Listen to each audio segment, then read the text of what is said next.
کسی ایک کو بھی تعلیم کا شوق نہیں۔ میں بڑی ہو رہی تھی، ابھی کے خوف کے باوجود میرے اندر بہت سی معصوم سی خواہشیں جنم لینے لگی تھی۔ میرا دل چاہنے لگتا کہ میں بھی اپنے دوستوں کی طرح اپنی شاپنگ اپنی پسند سے کیا کروں۔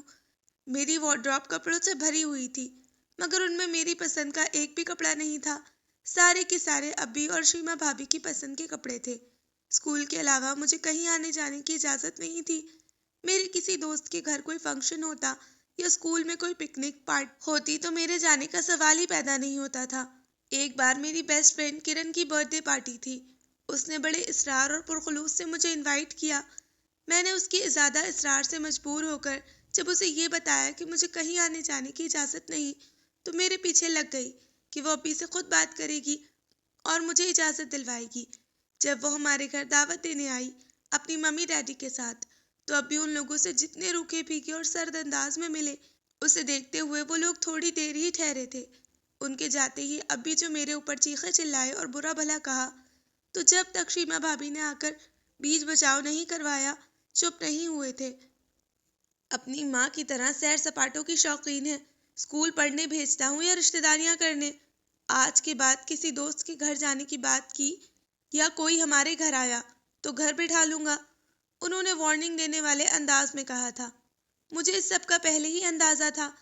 اگلے روز میں اسکول گئی تو کرن نے بات چیت تو درکنار مجھ سے ہاتھ تک نہیں ملایا تھا۔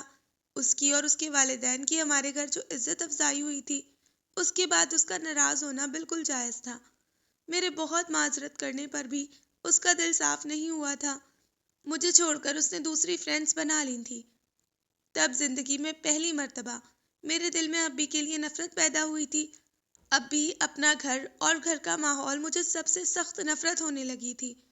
مجھے ایسا لگتا میں کسی قید خانے میں زندگی گزار رہی ہوں، جس سے چند منٹوں کے لیے چھٹکارا مجھے صرف اسکول جا کر ہی نصیب ہوتا تھا۔ میری دوستیں فلموں، ڈراموں، فیشن، کپڑوں، کیریکٹرز، فلم ایکٹریسز اور ان کے اسکینڈلز کے بارے میں باتیں کرتی رہتی اور میں ایک طرف خاموش بیٹھی انہیں دیکھتی رہتی۔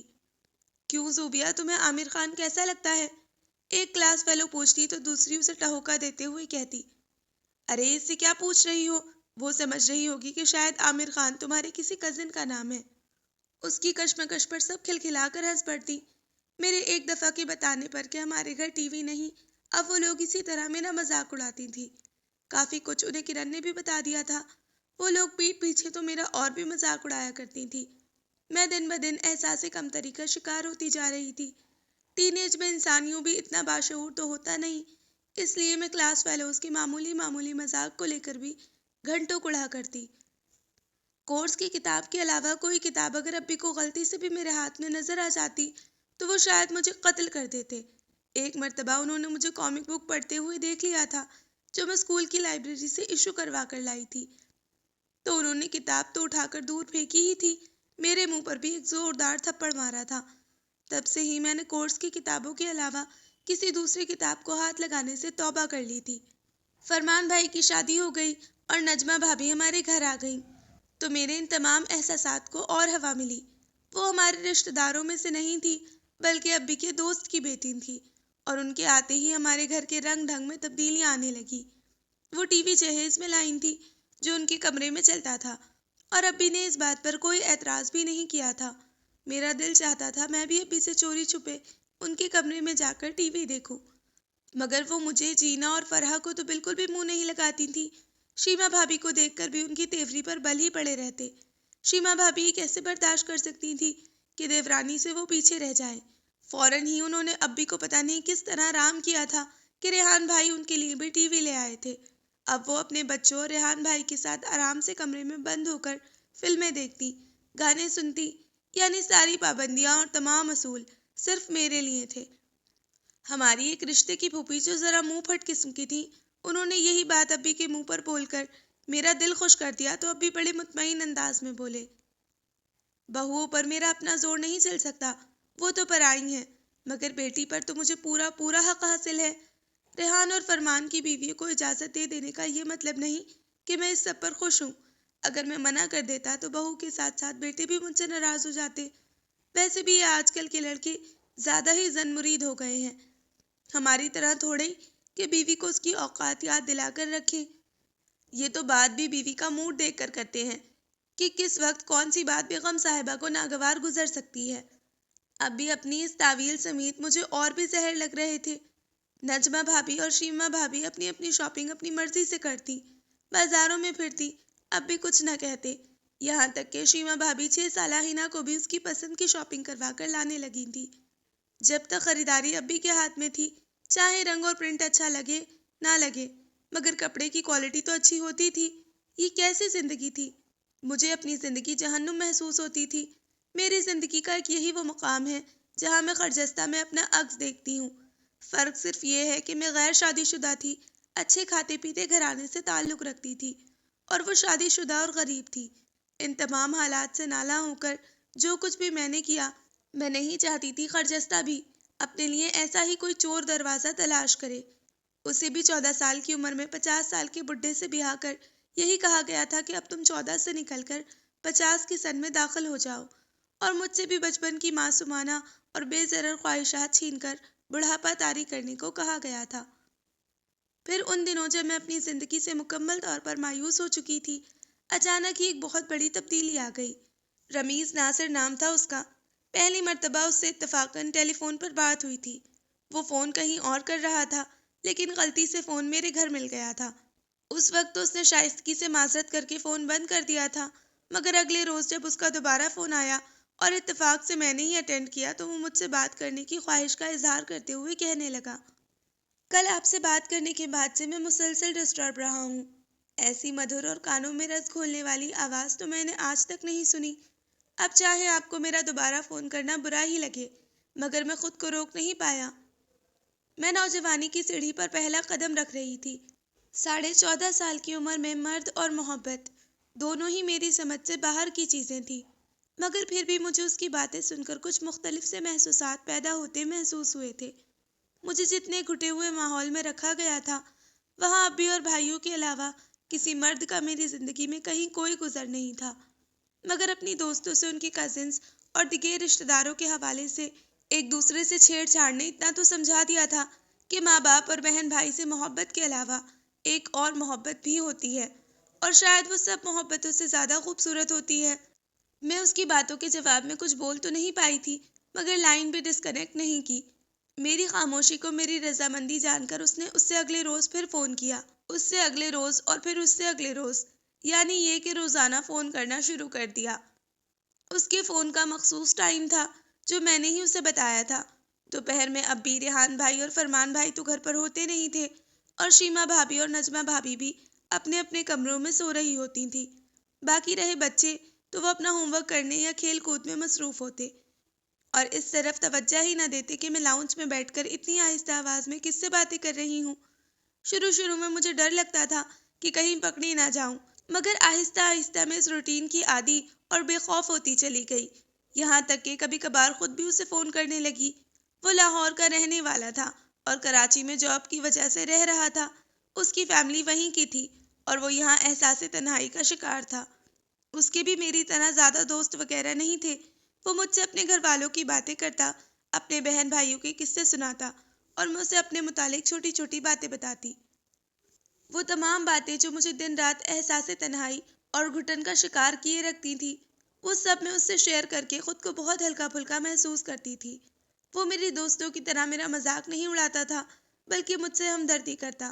ابی اور گھر والوں کے رویے پر ان لوگوں کو ظالم اور مجھے مظلوم قرار دیتا، اور کہتا کہ میرا حوصلہ ہے جو میں اتنے جبر و استبداد میں زندگی گزار رہی ہوں۔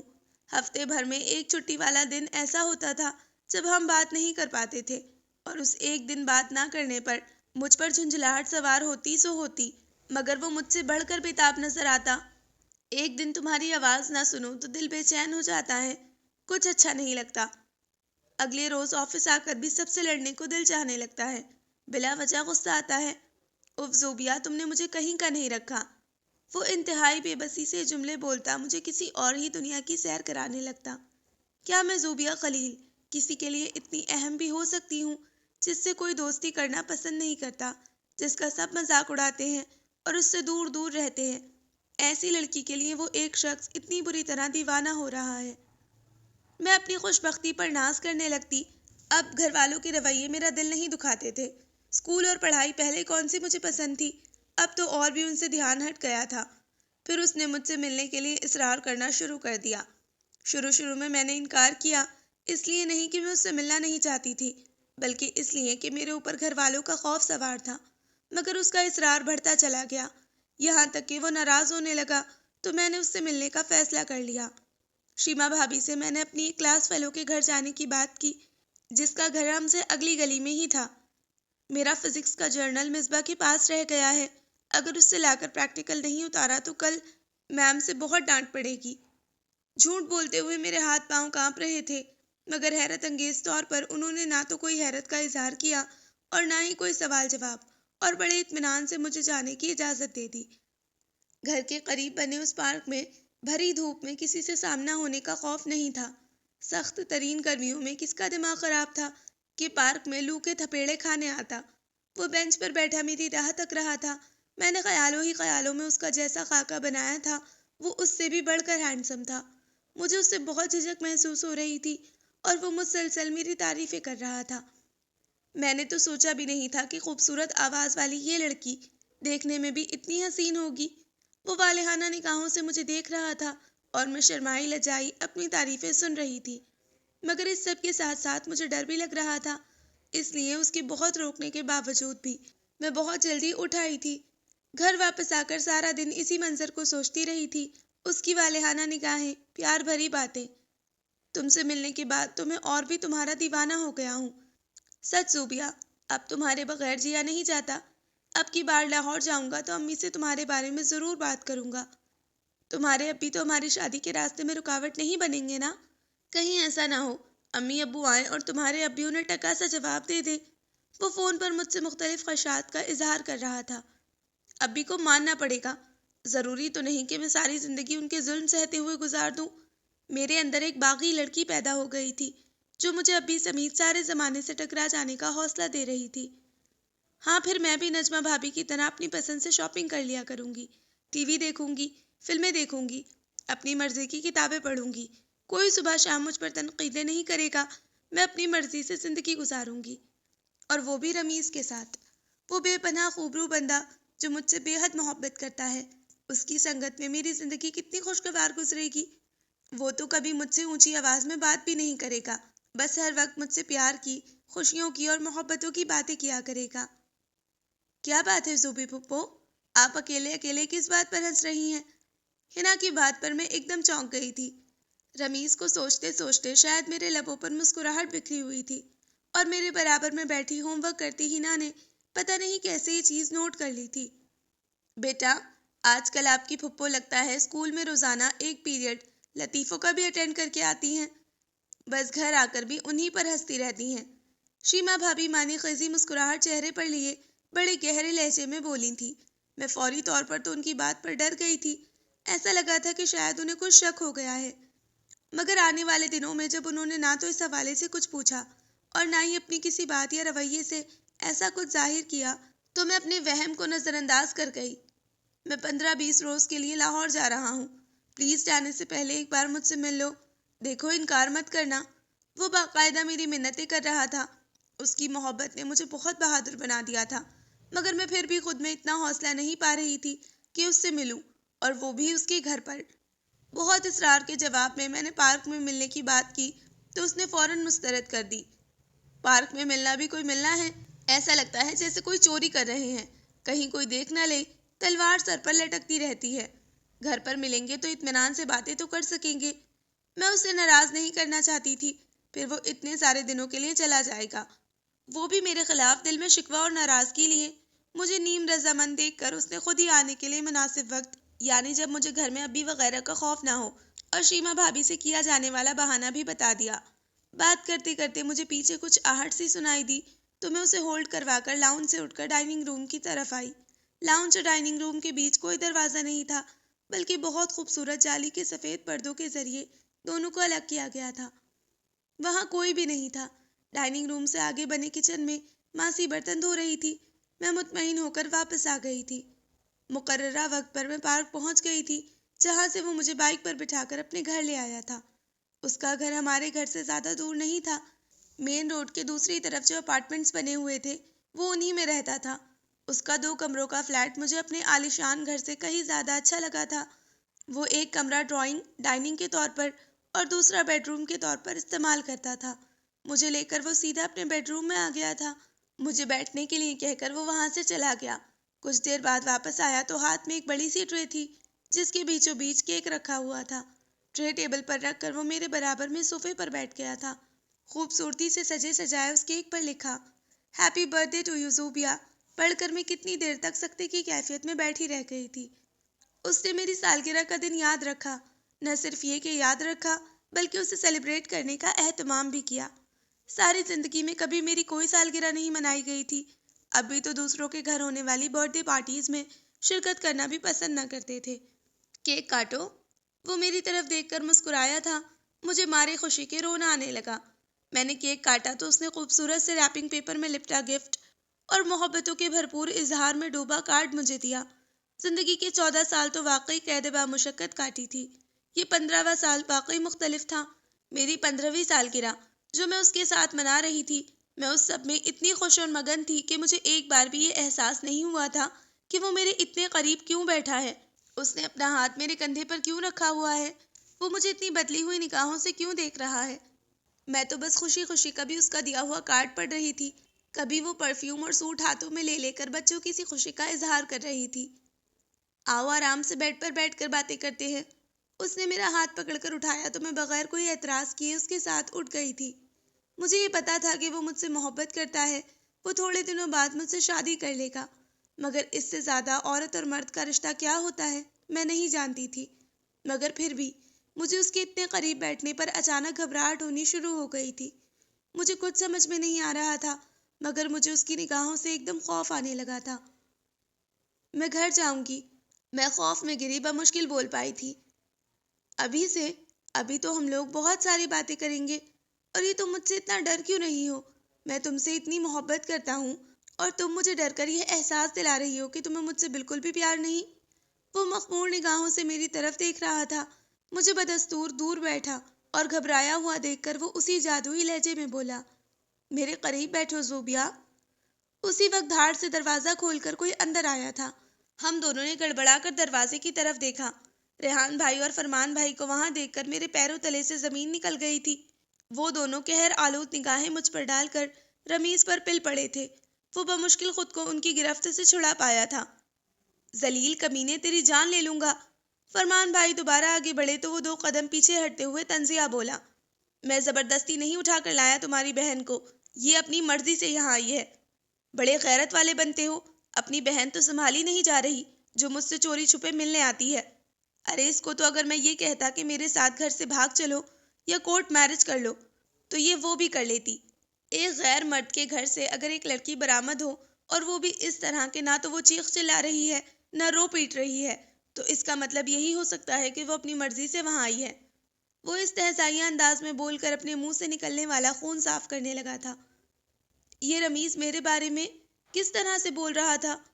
میں بھائیوں کو دیکھ کر ڈر گئی تھی، مگر رمیز کے منہ سے تمہاری بہن، مرضی، زبردستی کے الفاظ سن کر ساکت کھڑی رہ گئی تھی۔ وہ ہاتھوں سے قمیض کی شکنیں درست کر رہا تھا، جبکہ ریحان بھائی اور فرمان بھائی ایک دم ڈھیلے پڑ گئے تھے۔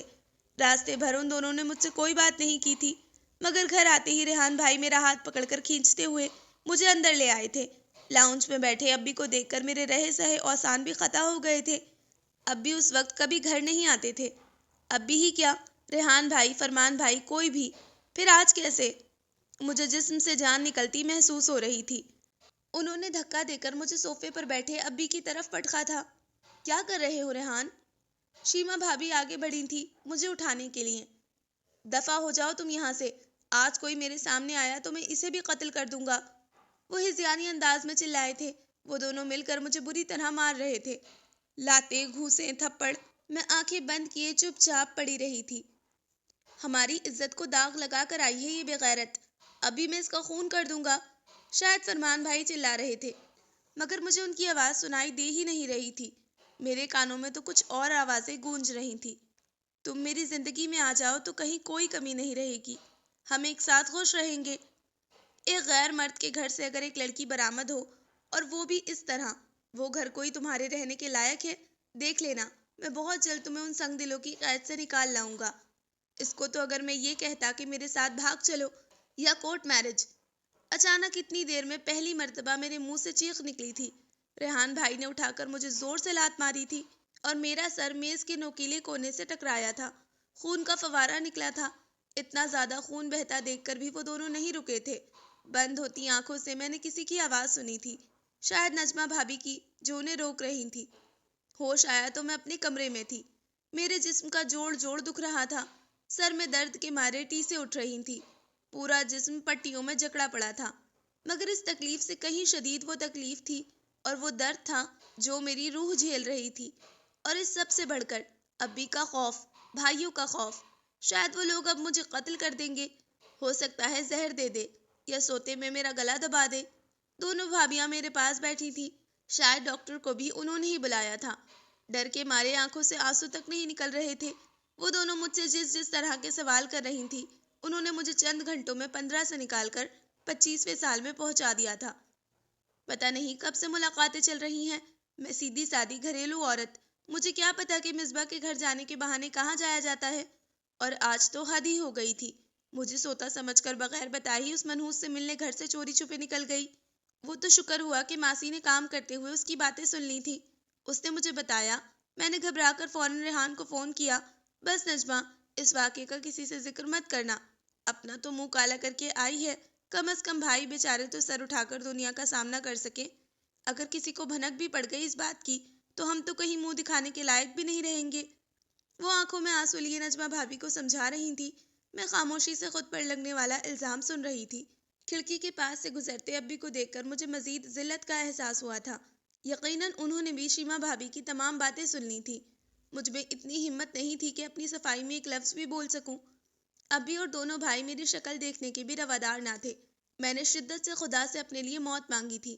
شیما بھابی، نجمہ بھابی کھانا یا دوا دینے میرے پاس آتی اور پھر جس قسم کے سوال کرتی وہ مجھے ذلت کے ایک اندھے غار میں دھکیل دیتے۔ اتنی ذلت میرے اللہ، اتنی ذلت! بس مجھے اپنے پاس بلا لے، مجھے میری امی کے پاس بھیج دے۔ میرا سارا دن بستر میں منہ چھپائے سسک سسک کر روتے ہوئے گزرتا تھا۔ مجھے احساس تھا کہ میں کیا کرنے والی تھی۔ دن ہفتوں اور ہفتے مہینوں میں تبدیل ہو رہے تھے۔ میرا میٹرک کا رزلٹ آ گیا تھا، جس میں میں بمشکل ری گریڈ لے کر پاس ہوئی تھی۔ سارا دن اپنے کمرے میں پڑی رہتی۔ کوئی مجھ سے بات نہ کرتا، نہ میرے پاس آنا پسند کرتا تھا۔ رزلٹ والا اخبار بھی ہنا نے مجھے لا کر دکھایا تھا۔ رزلٹ دیکھ کر میں زاروں قطار رو پڑی تھی۔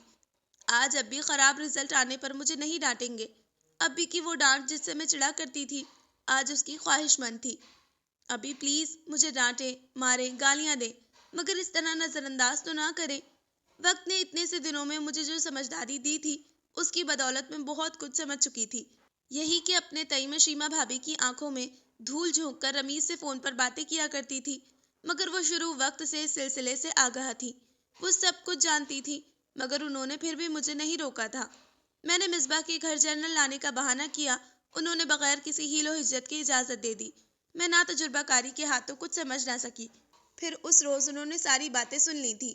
انہیں پتہ چل چکا تھا کہ میں اس کے گھر جانے والی ہوں، مگر انہوں نے کچھ ظاہر نہیں کیا اور انہوں نے بڑے آرام سے اجازت دے دی۔ میں سمجھ ہی نہیں پائی تھی کہ وہ میرے ساتھ کیا کرنا چاہتی ہیں۔ انہوں نے ریحان بھائی، فرمان بھائی اور ابی سب کو خود فون کر کے بلایا تھا۔ ذلت کی اس دلدل سے اب میں کیوں کر نکل پاؤں گی؟ میں اتنی نیک عورت کی بیٹی، جس کی ساری زندگی محرم نامحرم کے چکروں میں گزری، وہ اتنی عفت مآب اور حیادار تھی کہ گھر میں بھی کبھی شاذ و نادر ہی دوپٹہ اس کے سر سے ہٹتا ہوگا۔ اور کیا کرنے چلی تھی میں؟ کیا ماں کے دودھ میں تاثیر نہیں تھی، یا میں ہی اپنے خمیر میں بے غیرتی لے کر پیدا ہوئی تھی؟ مجھے خود سے نفرت ہو گئی تھی، بے اندازہ اور بے تحاشا نفرت۔ میرا دل چاہتا میں خودکشی کر کے اس زندگی کا ہمیشہ ہمیشہ کے لیے خاتمہ کر دوں۔ پھر ایک رات، نہ جانے رات کا کون سا پہر تھا، میرے کمرے میں گلابوں کی اور کافور کی ملی جلی سی مہک محسوس ہوئی۔ کوئی میرے سرہانے بیٹھ گیا اور میرے ماتھے پر بڑی نرمی اور محبت سے ہاتھ رکھا۔ وہ کتنا مانوس سا لمس تھا۔ میں نے ہڑبڑا کر آنکھیں کھول دی تھی۔ امی؟ میں بے اختیار اٹھ کر بیٹھ گئی تھی۔ زوبی، اپنی امی کے گلے نہیں لگو گی؟ امی سے پیار نہیں کرواؤ گی؟ انہوں نے باہیں پھیلائی تھی اور میں بالکل بچپن کی طرح ان کے سینے میں منہ چھپا کر دہاڑے مار مار کر رونے لگی تھی۔ امی مجھے اپنے ساتھ لے چلیں، کوئی مجھ سے بات نہیں کرتا، سب مجھ سے نفرت کرتے ہیں۔ مجھ سے غلطی ہو گئی ہے، بہت بڑی غلطی، اور اب بھی وہ تو میری شکل بھی نہیں دیکھنا چاہتے۔ بے ربط جملے میرے منہ سے نکل رہے تھے، وہ پیار سے میرے سر پر ہاتھ پھیر رہی تھی۔ تم اپنے ابی سے معافی مانگ لو، انہوں نے اپنے مخصوص نرم و ملائم لہجے میں کہا تھا۔ وہ کبھی بھی مجھے معاف نہیں کریں گے۔ کیا آپ ابی کو جانتی نہیں ہیں؟ وہ تو بغیر قصور کے سزا دیا کرتے ہیں، جبکہ اب کی بار تو واقعی میرا قصور ہے۔ میں روتے ہوئے ان کی بات کی نفی کر رہی تھی۔ زوبی میری بات سنو۔ انہوں نے مجھے خود سے الگ کرتے ہوئے پہلی بار سخت لہجہ اختیار کیا تھا۔ میں دھندلی نگاہوں سے ان کی طرف دیکھنے کی کوشش کرنے لگی۔ تم میری بیٹی ہو نا، مہاتلت کی بیٹی۔ تمہیں خود کو ثابت کر کے دکھانا ہے کہ تم مہاتلت کی بیٹی ہو، اتنی ہی اچھی، اتنی ہی نیک اور اتنی ہی ایثار پیشہ۔ نیک اولاد صدقہ جاریہ ہوتی ہے، اور تمہیں ایسی ہی بیٹی بن کر دکھانا ہے۔ تمہیں سب کو بتا دینا ہے کہ تم ایک شریف ماں کی شریف بیٹی ہو۔ وہ اپنے ہاتھوں سے میرے آنسو صاف کرتے ہوئے حکمیہ انداز میں بول رہی تھی۔ میں بس چپ چاپ ان کا چمکتا نورانی چہرہ تکے جا رہی تھی۔ اب زندگی میں کبھی ڈگمگانا نہیں ہے، کبھی راہ سے بھٹکنا نہیں ہے۔ تمہیں ایسا بننا ہے زوبی کہ میں تم پر فخر کر سکوں۔ تم اپنی ماں کا مان رکھو گی نا؟ وہ سوالیہ نگاہوں سے مجھے دیکھ رہی تھی۔ ہاں، میرے جسم کے روئیں روئیں سے صدا بلند ہوئی تھی۔ میں نے اپنی بیماری کے سخت ترین دنوں میں اکثر خدا سے ایک دعا مانگی تھی، جو میرے ساتھ ہوا وہ میری بیٹی کے ساتھ نہ ہو۔ اس کی زندگی میں ایسا شخص آئے جو اس سے محبت بھی کرے اور اس کی عزت بھی کرتا ہو، اور ایسا شخص تمہاری زندگی میں ضرور آئے گا۔ یہ راہ میں آئے پتھر، تمہیں ان سے ٹھوکر نہیں کھانی، خود کو سنبھال کر بچا کر اس کے لیے رکھنا ہے۔ تم دیکھنا وہ ضرور آئے گا۔ آنکھ کھلی تو امی میرے پاس سے جا چکی تھی، مگر ان کی آواز، وہ میٹھا شہد انگی لہجہ، وہ پیار بھرا لمس، وہ سب میرے پاس چھوڑ گئی تھی۔ اچانک مجھے پتہ نہیں کیا ہوا، میں بستر سے اٹھ گئی، اپنے کمرے سے نکلی تو مجھے خود نہیں معلوم تھا میں کہاں جا رہی ہوں۔ چند لمحوں بعد میں نے خود کو ابی کے کمرے میں پایا تھا۔ ابی مجھے معاف کر دے، پلیز مجھے معاف کر دے۔ ابھی میں بھٹک گئی تھی، مجھ سے غلطی ہو گئی تھی، مگر آپ مجھے معاف کر دے۔ میں وعدہ کرتی ہوں آئندہ زندگی میں پھر کبھی آپ کو ناراض نہیں کروں گی، ایسا کچھ نہیں کروں گی جس سے آپ کو تکلیف ہو۔ میں ابی کے پاؤں پکڑ کر چیخ چیخ کر روتے ہوئے بول رہی تھی۔ وہ گہری نیند سے بیدار ہوئے تھے۔ تکیے سے ذرا سا سر اٹھا کر وہ مجھے خاموشی سے دیکھ رہے تھے۔ وہ اپنے پاؤں کھینچ کر دور ہٹانے لگے تو میں ان کے پیروں پر سر رکھ کر رو پڑی۔ ابھی میرا یقین کرے، میں نے کوئی گناہ نہیں کیا۔ میں اپنی مری ہوئی ماں کی قسم کھاتی ہوں کہ میں نے کوئی گناہ نہیں کیا، آپ کی عزت کو داغدار نہیں کیا۔ وہ جواب میں کچھ نہیں بولے تھے۔ بہت دیر تک رونے کے بعد میں خود ہی چپ ہو گئی تھی۔ صبح ہونے میں تھوڑی سی دیر رہ گئی ہے، جاؤ جا کر سو جاؤ۔ وہ مجھ پر نظر ڈالے بغیر سامنے دیوار پر نظریں مرکوز کیے عجیب سے لہجے میں بول رہے تھے۔ آپ کے کہنے سے گئی تھی میں ابی کے پاس۔ میں نے آپ سے کہا تھا نا، وہ کبھی بھی مجھے معاف نہیں کریں گے، اور وہ مجھے معاف کیوں کریں؟ زندگی میں پہلی بار تو وہ کسی جائز بات پر مجھ سے ناراض ہوئے ہیں۔ میں خود کو بمشکل تھام گھسیٹ کر واپس اپنے کمرے میں لائی تھی، اور آتے ہی اپنے بیڈ کی اس جگہ پر جہاں ابھی امی بیٹھ کر گئی تھی ہاتھ پھیرتے ہوئے بڑبڑائی تھی۔ لہجے میں شکوہ تھا اور گہری مایوسی تھی۔ اگلے روز میں نے کمرے میں لیٹے ابی، ریحان بھائی اور فرمان بھائی کے لڑنے کی آوازیں سنی تھی۔ پتہ نہیں وہ لوگ کس بات پر جھگڑ رہے تھے، مگر آوازیں بہت بلند تھیں۔ ابی کی آواز ان دونوں کے مقابلے میں ہلکی تھی۔ شاید وہ لوگ لاؤنج میں تھے۔ آپ اس بے غیرت کو ایک بار پھر آزمانے جا رہے ہیں۔ انسان وہ ہے جو ٹھوکر کھا کر سنبھل جائے، مگر آپ اس ذلیل پر اعتبار کرنے کے لیے تیار ہیں؟ فرمان بھائی چیخے تھے۔ ہمیں اسے ایک اور موقع دینا چاہیے فرمان، ابی کی دھیمی آواز سنائی دی تھی۔ آپ موقع کی بات کر رہے ہیں؟ میرا بس چلے تو میں اس کی لاش کے بھی اتنے ٹکڑے کر دوں کہ کوئی پہچان نہ سکے۔ آپ اسی منحوس سے یا پھر کسی کے بھی ساتھ دو بول پڑوا کر اسے یہاں سے دفع کر دے۔ سچ کہتا ہوں ابی، اس کی شکل دیکھوں تو خون کھولنے لگتا ہے۔ صرف آپ ہی کی وجہ سے وہ زندہ سلامت یہاں موجود ہے۔ وقفے وقفے سے رہ کر اسی طرح کے جملے اس کی سماعتوں سے ٹکرا رہے تھے۔ میں فیصلہ کر چکا ہوں ریحان، اب چاہیں تم لوگ راضی ہو یا نہیں، مجھے کوئی فرق نہیں پڑتا۔ یہ آخری جملہ تھا جو ابی نے اس رات بولا تھا۔ ان کی بات کے جواب میں شدید طیش کے عالم میں ریحان بھائی نے فوراً کہا تھا، ٹھیک ہے، پھر میں یہ گھر چھوڑ کر چلا جاؤں گا۔ میں اپنی بیوی بچوں کو لے کر کل ہی یہاں سے چلا جاؤں گا۔ ابی نے انہیں روکنے یا سمجھانے کی کوئی کوشش نہیں کی تھی۔ میں اپنے کمرے میں ساکت پڑی تھی۔ مجھے پتا تھا ابی بیٹوں، خاص طور پر ریحان بھائی کو کتنا چاہتے ہیں۔ شیما بھابھی اور ان کے بچوں میں ابی کی جان ہے، مگر پھر جب گزرتے کئی دنوں میں وہ لوگ کہیں نہیں گئے تو میں نے سکون کا سانس لیا تھا۔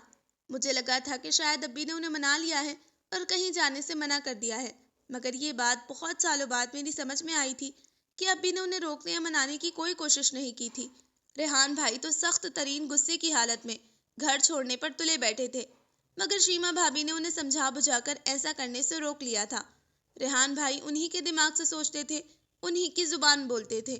پتہ نہیں شیما بھابھی نے ان پر ایسا کیا جادو کیا ہوا تھا کہ وہ آنکھیں بند کر کے جو کچھ وہ کہتی کیے جاتے، اور شیما بھابھی اتنی عقل مند تو بہرحال تھی کہ ابی کی دولت جائیداد میں سے اپنا اور اپنے بچوں کا حق محض کسی خود ساختہ انا، ضد اور غیرت کے نام پر قربان نہ کرنے دیتی۔ ابی نے میرا کالج میں داخلہ کروا دیا تھا۔ بات انہوں نے مجھ سے کچھ خاص نہیں کی تھی، بس فارم لا کر دے دیا، پھر خود ساتھ لے جا کر ایڈمیشن سے متعلق تمام کارروائی نپٹا دی۔ ابی کو بہت شوق تھا کہ ان کا کوئی ایک بچہ ڈاکٹر بنے، اسی وجہ سے انہوں نے انٹر میں فرمان بھائی کو پری میڈیکل گروپ میں داخلہ دلوایا تھا، مگر ان کو پڑھائی کا شوق ہی نہیں تھا۔ میں نے خود سے عہد کر لیا تھا کہ مجھے ابی کی نظروں میں سرخرو ہونا ہے، امی سے کیا وعدہ نبھانا ہے، اور یہی سوچ مجھے پری میڈیکل کی طرف لے گئی تھی۔ پھر میں جو کتابوں، پڑھائی اور اسکول کے نام سے بیزار رہا کرتی تھی، ایک دم بدل گئی۔ پڑھائی اور بس پڑھائی، میری زندگی کا محور اس کے علاوہ کچھ تھا ہی نہیں۔ کالج میں نے کسی سے بھی دوستی کرنے کی کوشش نہیں کی تھی، گھر میں ابھی بھی مجھ سے کوئی بات نہیں کرتا تھا، بھائیوں کے سامنے تو میں خود ہی آنے سے گریز کرتی تھی۔ مجھے ان کی اپنی سمت اٹھتی لال انگارہ آنکھیں دہلا دیا کرتی، ان کی آنکھوں میں مجھے دیکھ کر خون اتر آتا تھا۔ شیما بھابھی اور نجمہ بھابھی ضرورتاً بات کرتی تھی، اور ابھی کبھی کبھار کمرے میں آ کر کچھ چاہیے تو نہیں، پڑھائی کیسی جا رہی ہے قسم کے مختصر سوال و جواب کر کے 2-4 منٹ میں ہی واپس چلے جایا کرتے۔ اب ابی کے پیسے دینے پر شیما بھابھی میرے لیے جیسے بھی کپڑے لاتی، مجھے ان میں کوئی عیب نظر نہیں آتا تھا۔ وہ لوگ اپنے اپنے بچوں کو لے کر گھومنے پھرنے جا رہے ہوتے یا ٹی وی دیکھ رہے ہوتے، مجھے اس سے بھی کوئی فرق نہیں پڑتا تھا۔ میرے لیے تو زندگی کا مقصد صرف پڑھائی تھی۔ تم مہاتلت کی بیٹی ہو، تمہیں ایسا بننا ہے زوبی کہ میں تم پر فخر کر سکوں۔ یہ جملے مجھے مسلسل جدوجہد پر اکساتے رہتے۔ ہر رات میں پڑھتے پڑھتے ہی رائٹنگ ٹیبل پر سر رکھ کر سو جایا کرتی تھی۔ بستر پر باقاعدہ سونے کے ارادے سے لیٹنا میں بھول چکی تھی۔ دنیا میں کیا ہو رہا ہے، لوگ کیا کر رہے ہیں، کون کیا کر رہا ہے اور کون کیا نہیں کر رہا، میں یہ نہیں جانتی تھی۔ جس روز میرا انٹر کا رزلٹ آیا اور میں 84% نمبر لے کر پاس ہوئی تو بے اختیار میں نے امی کی تصویر کی طرف دیکھا تھا۔ مجھے ایسا لگا تھا جیسے ان کے سنجیدہ چہرے پر مسکراہٹ پھیل گئی تھی۔ میرے کچھ کہے بغیر ابی نے خود ہی میڈیکل کالج میں ایڈمیشن کے لیے فارم مجھے لا کر دے دیا تھا۔ ان کے 2 ٹوک انداز کے سامنے کبھی بھی کوئی ٹک نہیں سکتا تھا۔ ریحان بھائی اور فرمان بھائی دونوں تھوڑا بہت کہہ سن کر چپ ہو گئے تھے۔ ان دونوں کا خیال تھا کہ میری شادی کر دینی چاہیے، اور میں قابل بھروسہ نہیں، کو ایجوکیشن میں پڑھ کر تو کوئی نیا گل ہی کھلاؤں گی۔ میں نے کالج جانا شروع کر دیا تھا، سر سے پاؤں تک خود کو چادر میں لپیٹ کر۔ کالج کے مقابلے میں میڈیکل کالج کی زندگی بہت گہما گہمی اور پرمتحرک تھی، مگر میرا انداز یہاں بھی وہی تھا۔ پڑھائی کے حوالے سے میری 2-4 لڑکیوں سے بات چیت تھی، وہ بھی اس لیے کہ مختلف اسائنمنٹس یا پریکٹیکلز کے لیے گروپ میں کام کرنا پڑتا تھا، مگر اس بات چیت میں دوستی کا رنگ شامل نہیں تھا۔ گو اکثریت کے نزدیک میں ایک مغرور لڑکی تھی، لڑکوں سے تو ضرورتاً بھی بات چیت نہیں کرتی تھی۔ لڑکے تو لڑکے، لڑکیاں بھی میری غیر موجودگی میں میرے بارے میں مختلف کمنٹس دیا کرتے، پیٹھ پیچھے میرا مذاق اڑایا جاتا۔ اپنے اس رویے کے سبب اکثر میں نقصان بھی اٹھاتی تھی۔ لڑکے لڑکیاں گروپس میں کمبائن اسٹڈی کرتے اور میں اپنی 1.5 اینٹ کی الگ مسجد بنائے سب سے الگ تھلگ امتحان کی تیاری کرتی۔ اکثر تھیوری اور وائوا میں میرے نمبر دوسروں کے مقابلے میں اسی لیے کم ہوتے تھے کہ میں صرف لیکچرز، بکس اور نوٹس پر اتفاق کرتی تھی، جبکہ باقی سب ساتھ بیٹھ کر ڈسکس کر کے تیاری کرتے تھے، اور ڈسکشن میں ہی ان کا کانسیپٹ کلیئر ہو جاتا تھا۔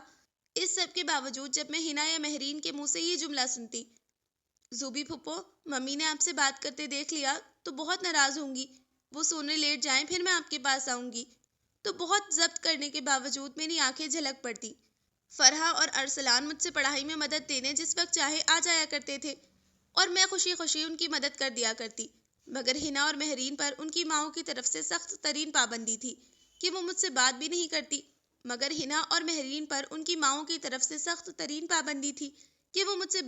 نظر نہ آ جائیں۔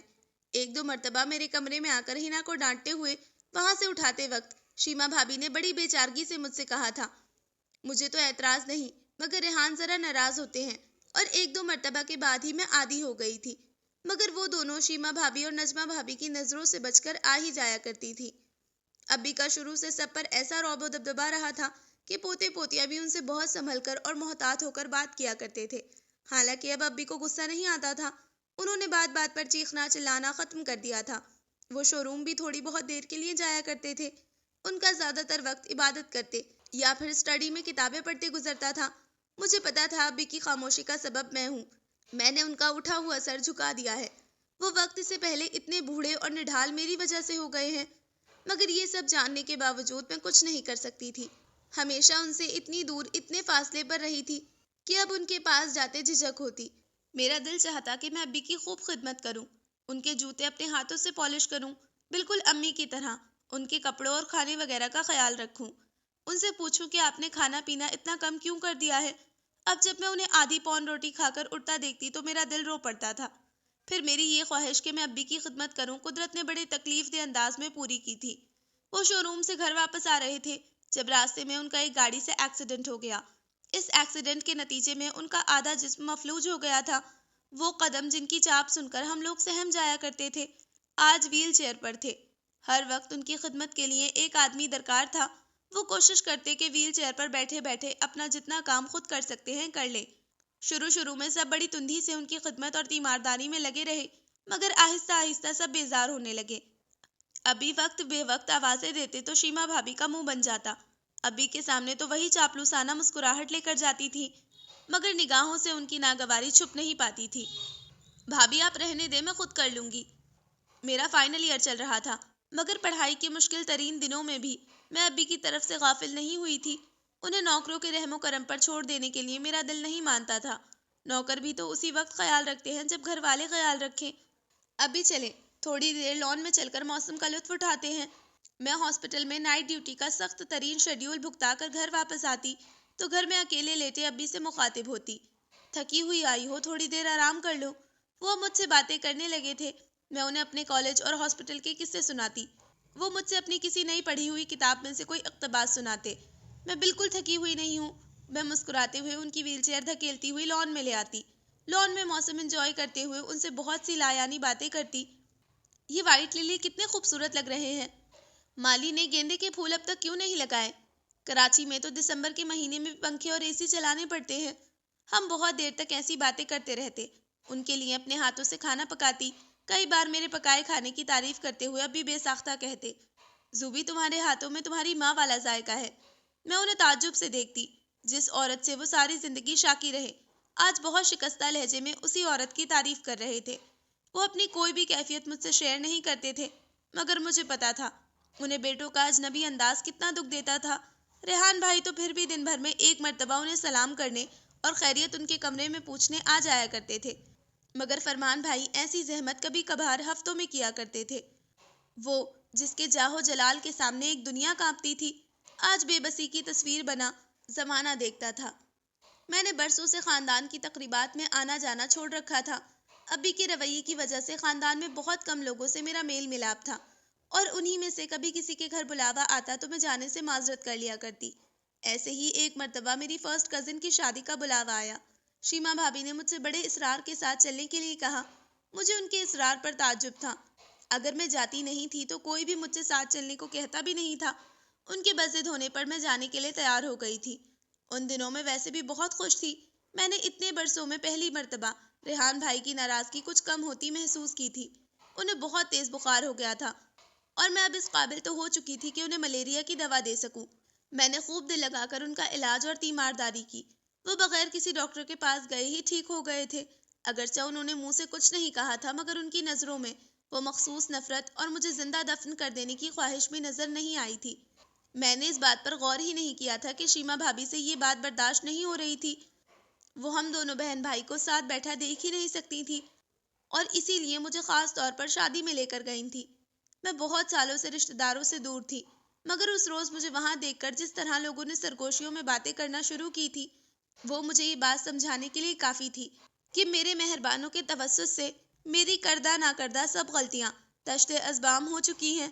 لوگوں کی نظریں، ان کی سرگوشیاں، باتیں میرا دل ریزہ ریزہ کر رہی تھی۔ میں اپنے آنے پر پچھتا رہی تھی، مگر گھر واپس آتے ساتھ ہی شیما بھابھی کو ریحان بھائی اور فرحہ کے سامنے رو رو کر واویلا کرتے دیکھ کر میں سختی کی کیفیت میں کھڑی رہ گئی تھی۔ کتنا دل دکھا ہے آج میرا وہاں سب کی باتیں سن کر۔ میں کس کس کو سمجھاؤں کہ بچی تھی، نادانی میں ایک بھول ہو گئی، اب اسے معاف بھی کر دیں۔ زوبی کو دیکھ کر سب نے مجھ سے ایسی ایسی باتیں کی کہ میرا دل چاہ رہا تھا ان لوگوں کا منہ توڑ دوں، اور ریحان بھائی کی آنکھوں میں دوبارہ وہی نفرت، وہی غصہ اور وہی خون اتر آیا۔ میرا دوا پلانے کے لیے بڑھایا ہوا ہاتھ انہوں نے غصے سے جھٹک کر سبھی کو اپنے کمرے سے نکال دیا تھا۔ اگلے روز انہوں نے ہنا کو صرف اتنی سی بات پر تھپڑ مار دیا تھا کہ اس نے اسکول کے سالانہ فنکشن میں ڈرامے میں حصہ لے لیا تھا۔ رات میں ابی کے لیے کمرے میں کھانا لے کر گئی تو انہوں نے بہت غور سے میری طرف دیکھا تھا۔ تم روئی تھی زوبیا؟ بہت دیر تک ادھر ادھر کی باتیں کرنے کے بعد اچانک انہوں نے سوال کر کے مجھے بوکھلا دیا تھا۔ وہ برسوں پہلے کے اس واقعے کے حوالے سے یا کسی اور بات کے حوالے سے کبھی مجھ سے کوئی بات نہیں کرتے تھے، بات کی تو صرف پڑھائی کے حوالے سے۔ اب بھی اگر ہم سے کوئی غلطی ہو جائے اور پھر بعد میں ہمیں اپنی غلطی کا احساس بھی ہو جائے اور ہم اللہ سے اپنی غلطی کی معافی مانگے تو کیا وہ معاف کر دیتا ہے؟ میں نے سر جھکائے جھکائے سوال پوچھا تھا۔ بے شک وہ اپنے بندوں کے گناہ کو معاف کر دیتا ہے، وہ پوری یقین لہجے میں گویا ہوئے تھے۔ اور لوگ؟ میں نے ان کی طرف ایک پل کے لیے نظریں اٹھا کر دیکھا تھا، وہ میرے سوال پر چونک گئے تھے۔ لوگ معاف نہیں کرتے نا ابی؟ میرا لہجہ بہت ٹوٹا ہوا تھا۔ اتنی صابر ماں کی بیٹی ہو کر ایسی باتیں کر رہی ہو؟ وہ میرے ہاتھ تھام کر ٹوکنے والے انداز میں بولے تھے، اور پتہ نہیں ابی کا رویہ ایسا کیوں تھا، مجھ سے کچھ پوچھ بھی نہیں رہے تھے اور امی کا نام لے کر نصیحت کر دی تھی۔ پھر جس روز میں MBBS کا رزلٹ ہاتھ میں لیے ابی کے سامنے گئی تو اتنے برسوں میں پہلی بار انہوں نے مجھے سینے سے لگایا تھا۔ ان کے گلے لگانے کی دیر تھی، میں پھوٹ پھوٹ کر رو دی۔ وہ پیار سے میرے بالوں میں ہاتھ پھیرتے ہوئے خود بھی رو رہے تھے۔ میں نے انہیں اس روز سے پہلے کبھی روتے نہیں دیکھا تھا۔ تم واقعی مہاتلت کی بیٹی ہو، بالکل اسی کی طرح، ہو بہو اسی جیسی۔ ان کے بھیگے ہوئے لہجے پر میں نے چونک کر سر اوپر اٹھایا تھا۔ ابھی آپ رو رہے ہیں؟ نہیں، یہ خوشی کے آنسو ہیں۔ وہ اپنے آنسو صاف کرتے ہوئے مسکرائے تھے۔ امی کی نظروں میں سرخرو ہونے کے احساس کے ساتھ ساتھ اس روز مجھے پہلی بار اس بات کا ادراک ہوا تھا کہ زندگی بھر ہر قدم پر ابی کے آگے جھکتی اور مسلسل شکست کھاتی ہوئی امی مرنے کے بعد اپنی ہر شکست کا بدلہ لے گئی تھی۔ وہ دراصل پچھتاووں میں گھرے زندگی کی جنگ لڑ رہے تھے۔ امی کا صبر ابی کے ہر ظلم پر حاوی ہو گیا تھا۔ ابھی میں اپنی اس خوشی کو ڈھنگ سے منا بھی نہیں سکی تھی کہ اسی روز میرے کلاس فیلو شعیب احمد کی والدہ اور ان کی بہنیں ہمارے گھر میرا رشتہ لے کر آ گئی تھیں۔ وہ ہماری کلاس کا سب سے جینیس لڑکا تھا، فائنل ایئر میں بھی اس نے فرسٹ پوزیشن لی تھی۔ کلاس فیلو ہونے کے ناطے تو ظاہر ہے میں اسے جانتی ہی تھی، اور اس کی ذہانت کی وجہ سے دیگر کلاس فیلوز کی طرح اس سے مروب بھی رہا کرتی تھی۔ وہ کلاس میں موجود ہوتا تو پروفیسرز کی حالت قابل رحم ہوا کرتی۔ اس کے مشکل سوالات کے جواب دینا اچھے اچھوں کے بس کی بات نہیں تھی۔ میرے علاوہ دوسری کئی لڑکیاں تھیں جو مجھ سے زیادہ ذہین اور حسین تھی۔ اتنی بہت سی لڑکیوں کو چھوڑ کر اس نے ایک ایسی لڑکی کا انتخاب کیا تھا جس سے کالج کے 5 سالوں میں اس کبھی دعا و سلام تک نہیں ہوئی تھی۔ مجھے اس بات پر خوش ہونا چاہیے تھا، اس نے اتنے سالوں تک میرا خاموش تجزیہ کیا، اور یقیناً میں اسے اس قابل لگی تھی کہ وہ مجھے اپنی زندگی میں شامل کرنے کی خواہش کر بیٹھا تھا۔ مگر اپنے حالات بخوبی جانتے ہوئے میں ان لوگوں کی آمد کا مقصد جان کر پوری جان سے کانپ گئی تھی۔ ابی نے ان سے بہت اچھی طرح بات کی تھی، بڑی خندہ پیشانی سے ملے تھے، مگر میں شیما بھابھی اور نجمہ بھابھی کی نگاہوں میں لکھے شکوک و شبہات اور معنی خیزی مسکراہٹ دیکھ کر دل ہی دل میں ڈر گئی تھی۔ ابھی میری اس سے کبھی کوئی بات نہیں ہوئی، پڑھائی کی حد تک بھی نہیں، پتہ نہیں اس نے اس طرح کیوں۔ ابی کے سامنے وضاحت کرتے ہوئے میں شرم سے زمین میں گڑ رہی تھی۔ اب کی بار کلاس فیلو سے چکر چلایا ہے، پتہ نہیں ایسی لڑکیوں میں کیا گٹس ہوتے ہیں جو مرد ان کی طرف کھینچے چلے آتے ہیں۔ نجمہ بھابھی کسی کو فون پر بتا رہی تھی تو شیما بھابھی ریحان بھائی کو میرا تازہ ترین کارنامہ مکمل سیاق و سباق کے ساتھ سنا رہی تھی۔ میں بغیر سنے بھی جانتی تھی کہ وہ مجھ پر کیا کیا الزام لگائے گئے ہوں گے۔ اگلے روز ابی کو ریحان بھائی سے اس رشتے کے بارے میں بات کرتے سنا تھا۔ مجھے وہ لوگ اچھے لگے ہیں، لیکن تم پھر بھی لڑکے کے بارے میں ذرا چھان بین کر لو۔ ریحان بھائی جواباً خاموش رہے تھے۔ شاید انہوں نے یہ سوچا ہوگا کہ شادی ہو جائے گی تو ان کو میری منحوس شکل سے تو کم از کم چھٹکارا نصیب ہو ہی جائے گا، مگر کسی چھان بین کی نوبت ہی نہ آئی تھی۔ ابھی شعیب کے گھر والوں کی طرف سے کسی فون کال، کسی رابطے کے منتظر ہی رہے تھے، اور وہاں سے پھر دوبارہ کبھی کوئی فون نہیں آیا تھا۔ رشتہ لے کر آتے وقت اتنا جوش و خروش اور جلدی، اور اس کے بعد اتنی خاموشی اور سناٹا، میں نے محسوس کیا تھا کہ ابی لاشعوری طور پر سارا دن فون کے پاس بیٹھے رہتے، شاید اسی لیے کہ انہیں پتا تھا کہ خاندان میں قریبی جاننے والوں میں سے تو کسی گھر سے میرا رشتہ آنا نہیں تھا۔ یہ واحد رشتہ ہی میری شادی کی آخری امید تھا، مگر ان لوگوں تک جو میرے کارناموں کی مفصل رپورٹ پہنچی تھی، اس کے بعد وہ میرے گھر کیوں آتے؟ مجھے ان لوگوں کے نہ آنے کا کوئی ملال نہیں تھا، مگر اس سب کے نتیجے میں جو مزید ذلت اور رسوائی میرے حصے میں آئی تھی وہ ناقابل برداشت تھی۔ کلاس فیلو سے عشق لڑایا، ساتھ پڑھتے تھے، 5 سال سے چکر چل رہا تھا۔ ایسی ہی کئی باتیں مجھے لہو لہان کرتی اور میں چپ بیٹھی رہتی۔ اس روز ابی کی طبیعت بہت خراب تھی۔ میں بیڈ پر ان کے پاس بیٹھی ان کا سر دبا رہی تھی۔ وہ آہستہ آواز میں مجھے پتہ نہیں کیا کیا بتا رہے تھے۔ طارق روڈ کی ایک دکان میرے نام ہے، لاکر میں رکھا امی کا سارا زیور میرا ہے، ابی نے اپنے اکاؤنٹ میں موجود سارا پیسہ میرے اکاؤنٹ میں ٹرانسفر کر دیا ہے۔ میں نے اکتائے ہوئے انداز میں انہیں ٹوک دیا تھا۔ ابھی مجھے یہ سب نہیں چاہیے۔ پھر کیا چاہیے؟ وہ تھوڑا سا مسکرائے تھے۔ آپ کی دعائیں اور ساتھ ہی ساتھ یہ یقین دہانی کہ آپ مجھ سے خفا نہیں ہیں۔ انہوں نے اپنے ماتھے پر رکھا میرا ہاتھ سینے پر رکھ لیا تھا۔ میری سب دعائیں تمہارے لیے ہیں، اور تم سے میں کیوں خفا ہوں گا؟ وہ میری طرف دیکھ کر محبت سے بولے تھے۔ واقعی آپ مجھ سے خفا نہیں ہیں؟ میں نے دوبارہ پوچھا تو انہوں نے میرے ہاتھوں کو پیار سے چومتے ہوئے گردن ہاں میں ہلا دی تھی۔ اچھا، آپ میرے لیے کیا دعائیں کرتے ہیں؟ میں نے لاڈ سے ان کے گلے میں باہیں ڈال کر پوچھا تھا۔ وہ ہنستے ہوئے بولے، تمہیں کیا بتاؤں، یہ میرے اور میرے اللہ کا بڑا ہی پرسنل تعلق ہے۔ زندگی میں پہلی بار وہ اس طرح مجھے پیار کر رہے تھے، کبھی میرے ہاتھ چومتے، کبھی ماتھے پر بوسہ دیتے۔ میں اس پل بہت خوش تھی، مگر مجھے پتا نہیں تھا کہ یہ پہلی بار ہی آخری بار بھی ہے۔ مجھ سے باتیں کرتے کرتے انہوں نے آنکھیں موندی تھی۔ میں نے خود ان کی دھڑکنوں کو خاموش ہوتے سنا تھا۔ میرے چیخنے پر سارا گھر جمع ہو گیا تھا۔ امی کے بعد ابی بھی ایک ایک کر کے میرے اپنے مجھ سے چھنتے جا رہے تھے۔ فرمان بھائی کو مجھ سے کوئی سروکار نہیں تھا، مگر ریحان بھائی کو میں نے ابی کے بعد اکثر اپنی شادی کی فکر میں مبتلا دیکھا۔ ریحان بھائی کو کاروبار میں خاصا بھاری نقصان ہوا تھا۔ جو پیسہ ڈوبا وہ قرض لیا ہوا تھا۔ قرض کی ادائیگی کے لیے فوری طور پر پیسے کی ضرورت تھی۔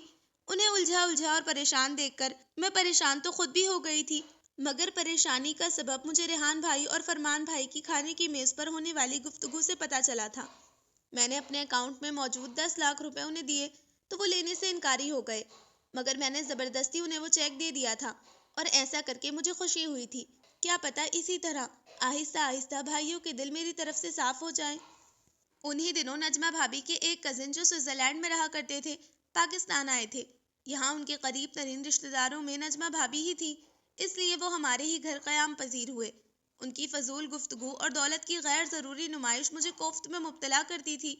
وہ موصوف آئی بھی شادی کرنے کے ارادے سے تھے اور خاندان بھر میں ہونے والی ضیافتوں کو خوب انجوائے کر رہے تھے۔ میری ان سے بہت واجبی سی سلام دعا تھی۔ انہیں لاؤنج یا ڈائننگ روم میں آتا دیکھ کر میں جلدی دوپٹہ سر پر ٹھیک کرتی اور وہ عجیب تمسخرانہ انداز میں میری طرف دیکھ کر ہنستے، شاید اس خوف سے کہ کہیں ان کا امریکہ پلٹ کزن مجھے ناپسند کر لے۔ نجمہ بھابی انہیں میرے بارے میں سب کچھ بتا چکی تھی۔ اس رات میں سونے کے لیے لیٹ چکی تھی جب اچانک کوئی میرے کمرے کا دروازہ کھول کر اندر داخل ہوا۔ سائڈ ٹیبل پر رکھا لیمپ جل رہا تھا اور لیمپ کی روشنی میں آنے والے کا چہرہ فوراً تو نہیں پہچان پائی تھی، مگر اٹھ کر ضرور بیٹھ گئی تھی۔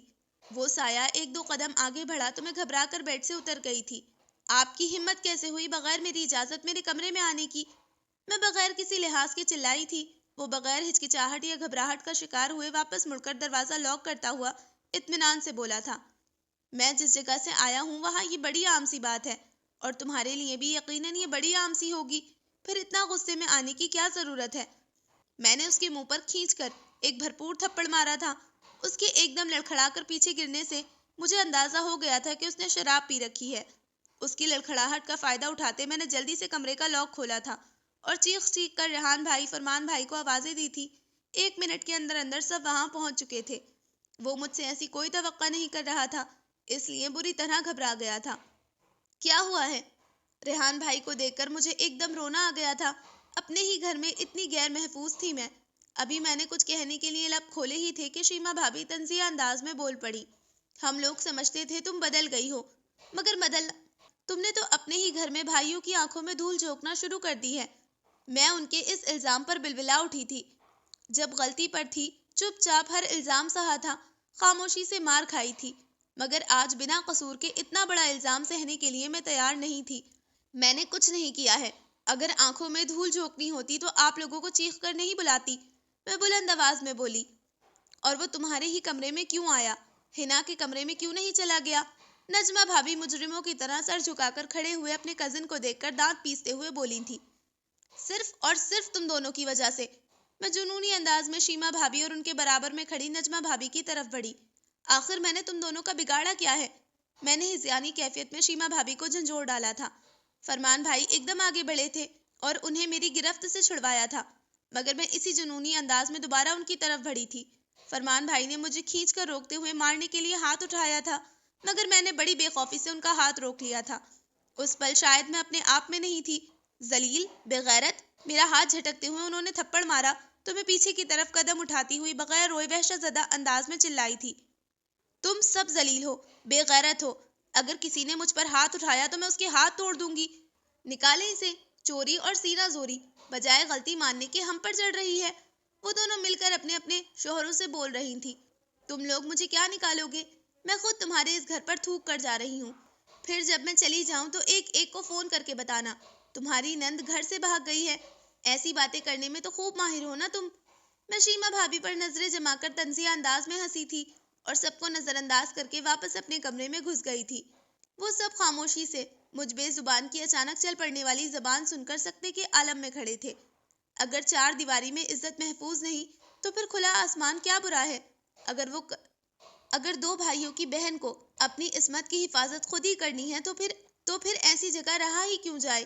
ایک ہی بار یہ سوچ کر صبر کیوں نہ کر لیا جائے کہ میں اکیلی ہوں، مجھے اپنی حفاظت خود کرنی ہے۔ رات بھر میں اپنا سامان پیک کرتی رہی تھی، مجھے ایسا کرتے ہوئے بالکل بھی رونا نہیں آ رہا تھا۔ عجیب سی بے حسی نے مجھے اپنی لپیٹ میں لے لیا تھا۔ خالہ امی میری امی کی سگی پھپھوزاد بہن تھی، ایک ایسی غریب رشتہ دار جن کی امی ساری زندگی مالی امداد کرتی رہی تھی۔ اس معاملے میں امی پر ابی کی طرف سے کوئی روک ٹوک نہیں تھی۔ امی رشتہ داروں میں سے بہت سے لوگوں کی اور اس کے علاوہ بھی بے شمار لوگوں کی خفیہ مدد کیا کرتی تھی۔ ان کی وفات کے بعد ابی نے ان تمام لوگوں کی امداد جاری رکھی تھی۔ جب تک کہ محسن بھائی کی جاب نہیں لگ گئی وہ وہاں پابندی سے پیسے بھیجتے رہے تھے۔ خالہ امی اور ابی کی بہت احسان مند رہا کرتی تھی۔ شاید احسان مندی ہی کے سبب وہ مجھ سے بھی بڑے پیار سے ملتی۔ ان کا پیار بھرا سلوک یاد آیا اور ساتھ ہی یہ بھی کہ میرے ماں باپ نے ان کے ساتھ بہت سی نیکیاں کر رکھی ہیں تو وہ ضرور مجھے اپنے گھر میں جگہ دے دیں گی۔ میں نے ان کے پاس چلے جانے کا فیصلہ کر لیا تھا۔ اب ویسے بھی رہ کیا گیا تھا؟ کیا بیٹھ کر اپنے دھکے مار کر نکالے جانے کا انتظار کرتی؟ گھر سے نکلتے وقت جب میں ریحان بھائی کے پاس گئی تو انہوں نے مجھے دیکھ کر نفرت سے منہ پھیر لیا تھا۔ میں خالہ امی کے پاس پشاور جا رہی ہوں، آپ چاہیں تو فون کر کے کنفرم کر لیجئے گا میں وہاں پہنچ گئی ہوں گی یا نہیں۔ ہو سکتا ہے میں کسی کے ساتھ بھاگ رہی ہوں اور آپ سے جھوٹ بول کر جا رہی ہوں۔ میں اب آپ لوگوں کو ستانے واپس نہیں آؤں گی۔ آپ لوگ چاہیں تو سب سے کہہ دیجئے گا کہ زوبیہ ہمیشہ کے لیے کہیں چلی گئی ہے یا مر گئی ہے، جو چاہیں کہہ دیجئے گا۔ وہ اسی طرح منہ پھیرے بیٹھے رہے تھے۔ شیما بھابی جو ان کے برابر میں بیٹھی ہوئی تھی منہ ہی منہ میں کچھ بڑبڑا رہی تھی۔ گھر سے باہر نکل کر گاڑی میں بیٹھتے ہوئے اپنے گھر کو آخری بار جی بھر کر دیکھا تو بے حسی کی کیفیت یکلخت ختم ہو گئی تھی۔ گاڑی تیز رفتاری سے چل رہی تھی اور اس سے بھی تیز رفتاری سے میری آنکھوں سے آنسو بہہ رہے تھے۔ اور سب کی طرح خالہ امی بھی میرے بارے میں سب کچھ جانتی تھی، مگر انہوں نے پھر بھی مجھے اپنے گھر میں پناہ دے دی۔ مہاتلت کی بیٹی ہونے کے ناطے امی کے احسانوں کا بدلہ سمجھ کر وہاں سب نے مجھے کھلے دل سے ویلکم کہا تھا۔ میں نے جاب کر لی، زندگی سکون سے گزرنے لگی تھی۔ میں نے خالہ امی کو اپنے آنے کی وجہ سچ سچ بتا دی تھی اور انہوں نے میرے فیصلے کو درست قرار دیا تھا۔ وہ ریحان بھائی اور فرمان بھائی کو بھی اکثر برا بھلا کہا کرتی، جن سے اپنی بہن اچھی طرح نہیں رکھی جا سکی، مگر میرا یہ سکون اور اطمینان بہت تھوڑے سے دن برقرار رہ پایا تھا۔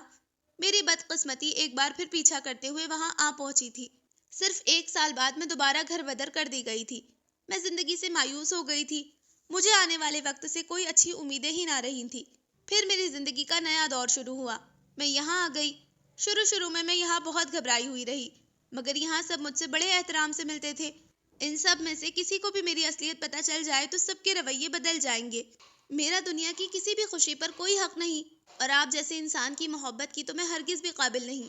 وہ اپنے سے چند قدموں کے فاصلے پر بیٹھی اس لڑکی کو بڑے دکھ سے دیکھ رہا تھا جس نے زندگی میں بے شمار دکھ اٹھائے تھے، جو بظاہر بہت کمزور اور بزدل لگتی تھی مگر اندر سے بہت بہادر تھی۔ چلے زوبیہ۔ کافی دیر بعد وہ بولا بھی تو کیا، وہ گھٹنوں پر سے سر اٹھا کر اسے دیکھنے لگی تھی۔ اس کے چہرے کے تاثرات تبدیل نہیں ہوئے تھے، نگاہیں بدلی ہوئی نہیں لگ رہی تھی، مگر ہونٹوں پر چپ کی مہر لگی ہوئی تھی۔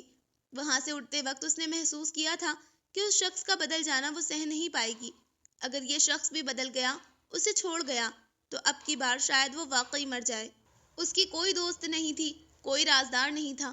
زندگی میں پہلی بار اس نے کسی کو اپنی ہر سوچ، اپنی ہر بات بتائی تھی، اور اس شخص کے آگے کتاب زندگی کے اوراق پلٹنے پر اسے کوئی پچھتاوا نہیں تھا۔ اس نے ایک دم خود کو ہلکا پھلکا محسوس کیا تھا۔ خرجستہ کی موت کے بعد سے جس سکتے کی کیفیت میں وہ مبتلا تھی، وہ کیفیت اکثر ختم ہو چکی تھی۔ ڈیوٹی آف ہونے کے بعد وہ خرجستہ کے گھر چلی آئی تھی۔ اتنے دنوں بعد جب وہ آج کچھ سوچنے سمجھنے کے قابل ہوئی تھی، تو اسے احساس ہوا کہ ابھی اس پر ایک قرض باقی ہے، خرجستہ کے خون کا قرض۔ کیا اس معصوم کا خون رائگاں چلا جائے گا؟ اسے پورا یقین تھا کہ خرجستہ کی ساس اور شہباز اس معاملے میں اس کا ساتھ دیں گے۔ اسے دیکھ کر ان دونوں نے بجھے دل سے خوش آمدید کہا تھا۔ خرجستہ کی موت ان دونوں کے لیے بہت بڑا سانحہ تھی۔ اس نے اپنی آمد کا مقصد بیان کیا تو دونوں ہی بوکھلا گئے۔ ہم لوگ پولیس کو بیان دے چکے ہیں کہ گولی غلطی سے پستول صاف کرتے ہوئے چل گئی تھی، شہباز ہچکچاتے ہوئے بولا۔ کوئی بات نہیں، بیان بدلا بھی جا سکتا ہے، سچائی تو بہرحال سچائی ہے۔ تم لوگ سچ بولو، دیکھو ہم سب کو خدا کو بھی منہ دکھانا ہے، ایک مظلوم لڑکی کا خون تم لوگوں کی گردن پر بھی ہوگا۔ وہ ان دونوں کے چہروں پر لکھا ہوا انکار پڑھتے ہوئے جھنجھلائے ہوئے انداز میں سمجھانے کی کوشش کرنے لگی۔ اپنا گھر پورا اجاڑ دیں، بہو مر گئی، اور بیٹے کو بھی پھانسی کی سزا دلوا دیں، ہم ایسا نہیں کر سکتے۔ اس کے بہت سمجھانے اور کہنے پر بھی وہ دونوں کوئی بات ماننے پر آمادہ نہیں ہوئے تھے۔ ٹھیک ہے، میں آس پڑوس والوں سے بیان دلوا دوں گی۔ جب پاس پڑوس والے پولیس کو یہ بتائیں گے کہ بہادر خرجستہ پر بہت ظلم کرتا تھا، اسے مارتا پیٹتا تھا، جب پولیس کو یہ سب پتہ چلے گا تو وہ خود تم دونوں کے پاس دوبارہ آئے گی، اور پولیس کو تم لوگوں سے سچ اگلوانے میں کوئی مشکل پیش نہیں آئے گی۔ وہ ان دونوں کو دھمکاتی وہاں سے نکل آئی تھی، مگر وہ ارد گرد کے گھروں میں جس مقصد سے گئی تھی، اسے پتہ چلا کہ یہ سب اتنا سہل نہیں تھا جتنا وہ سمجھ رہی تھی۔ اس کی بات سنتے ہی برابر والے مکان میں رہنے والے خان محمد نے جب یہ کہا، انہیں تو اتنے سالوں میں کبھی بہادر اور خرجستہ کی کسی لڑائی جھگڑے کی کوئی آواز نہیں آئی۔ وہ دونوں تو بڑی محبت سے ایک دوسرے کے ساتھ رہتے تھے، کبھی بہادر کے ہلکا سا چلانے تک کی آواز انہوں نے نہیں سنی، تو وہ اسے اتنے مستحکم لہجے میں جھوٹ بولتا دیکھ کر دنگ رہ گئی تھی۔ جن گھروں کے مردوں سے بات ہوئی، ان سب نے تو واضح طور پر یہی جواب دیا تھا کہ کبھی خرجستہ کے رونے یا چیخنے کی کوئی آوازیں انہیں نہیں سنائی دی، اور جن گھروں میں عورتوں سے بات ہوئی، انہوں نے اسے جذباتی انداز میں سچ بولنے پر اکسانے کی کوشش کی، تو وہ ہاتھ جوڑ کر معافی مانگنے لگی۔ یہاں عورتوں کے ساتھ ایسا ہی ہوتا ہے، میری بہن کو تو اس کے شوہر نے جلا کر مار دیا تھا، ہم سب کو پتا تھا، مگر مردوں کے خلاف ہم عورتیں کچھ بول نہیں سکتی۔ میرا آدمی خود مجھے بہت مارتا ہے، تو کیا میں پولیس کے پاس پہنچ جاؤں؟ وہ کسی کو بھی قائل نہیں کر پا رہی تھی۔ خرجستہ کے لیے دل میں بہت ساری ہمدردی رکھنے کے باوجود کوئی ایک بھی اس کے حق میں گواہی دینے کے لیے تیار نہیں تھا۔ اسے تھوڑی بہت سزا ہوگی، اور پھر تھوڑے دنوں بعد وہ دوبارہ اسی جگہ دندناتا پھر رہا ہوگا۔ پولیس کو کچھ دے دلا کر تو شاید معاملہ بہت ہی آسانی سے رفع دفع ہو جائے۔ وہ پاس کے گاؤں کے سردار کا خاص کارندہ تھا، اور اتنا بے اختیار اور لاچار نہیں تھا کہ وہ خود کو بچا نہ سکتا ہو۔ سچائی اتنی تلخ ترین حیثیت میں کھل کر سامنے آئی تو وہ تھرا گئی تھی۔ آپ ابھی کیا جانتی ہیں ڈاکٹر زوبیہ؟ ہماری اسی معاشرے میں عورتیں جلا کر ماری جاتی ہیں۔ یہ چولہے پھٹنے کی خبریں تو آپ نے اخباروں میں ضرور پڑھی ہوں گی، کبھی کم جہیز لانے پر، کبھی اولاد نہ ہونے پر، کبھی لڑکیاں پیدا کرنے پر۔ ہمارے اسی معاشرے میں عورتیں ماری جاتی ہیں۔ اگر آپ نے اس معاملے کو آگے بڑھانے کی کوشش کی، اس حادثے کو قتل ثابت کرنا چاہا، اور چلے مان لیا کہ قتل ثابت ہو جاتا ہے، پھر آپ کا مخالف وکیل بہادر کی طرف سے خرجستہ کے کردار پر حملہ کرے گا۔ وہ آوارہ تھی، بد چلن تھی، بد کردار تھی، اس کے اپنے دیور کے ساتھ ناجائز تعلقات تھے، اور کیا ایک غیرت مند شوہر ایسی صورت میں بیوی کو جان سے نہ مار دیتا؟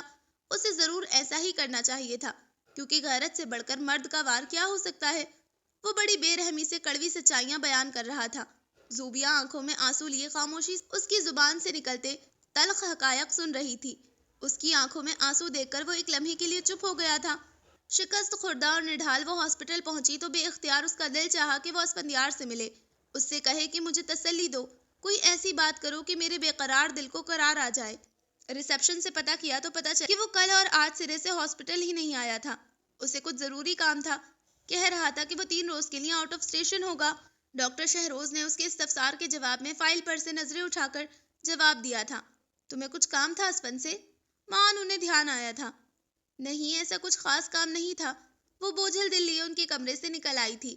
اتنی جرأت تو آپ میں ہونی چاہیے تھی ڈاکٹر اسفندیار خان کہ اگر میری سچائی جاننے کے بعد آپ اپنی محبت سے دستبردار ہو گئے ہیں تو یہ بات آپ کو میرے منہ پر کہنی چاہیے تھی۔ رات کے اس پہر وہ چپ چاپ ہاسپٹل کی ٹھنڈی سیڑھیوں پر بیٹھی تھی۔ سامنے ہاسپٹل کے پچھلے دروازے سے نکل کر 2 ہیولے باغ کی طرف بڑھے تھے۔ وہ اماوس کی رات تھی، گھپ اندھیرا، گارڈن لائٹس بھی اکا دکا ہی جل رہی تھی۔ رات کے اس پہر آنے والوں کو اس تک پہنچنے کی جلدی بھی بہت تھی۔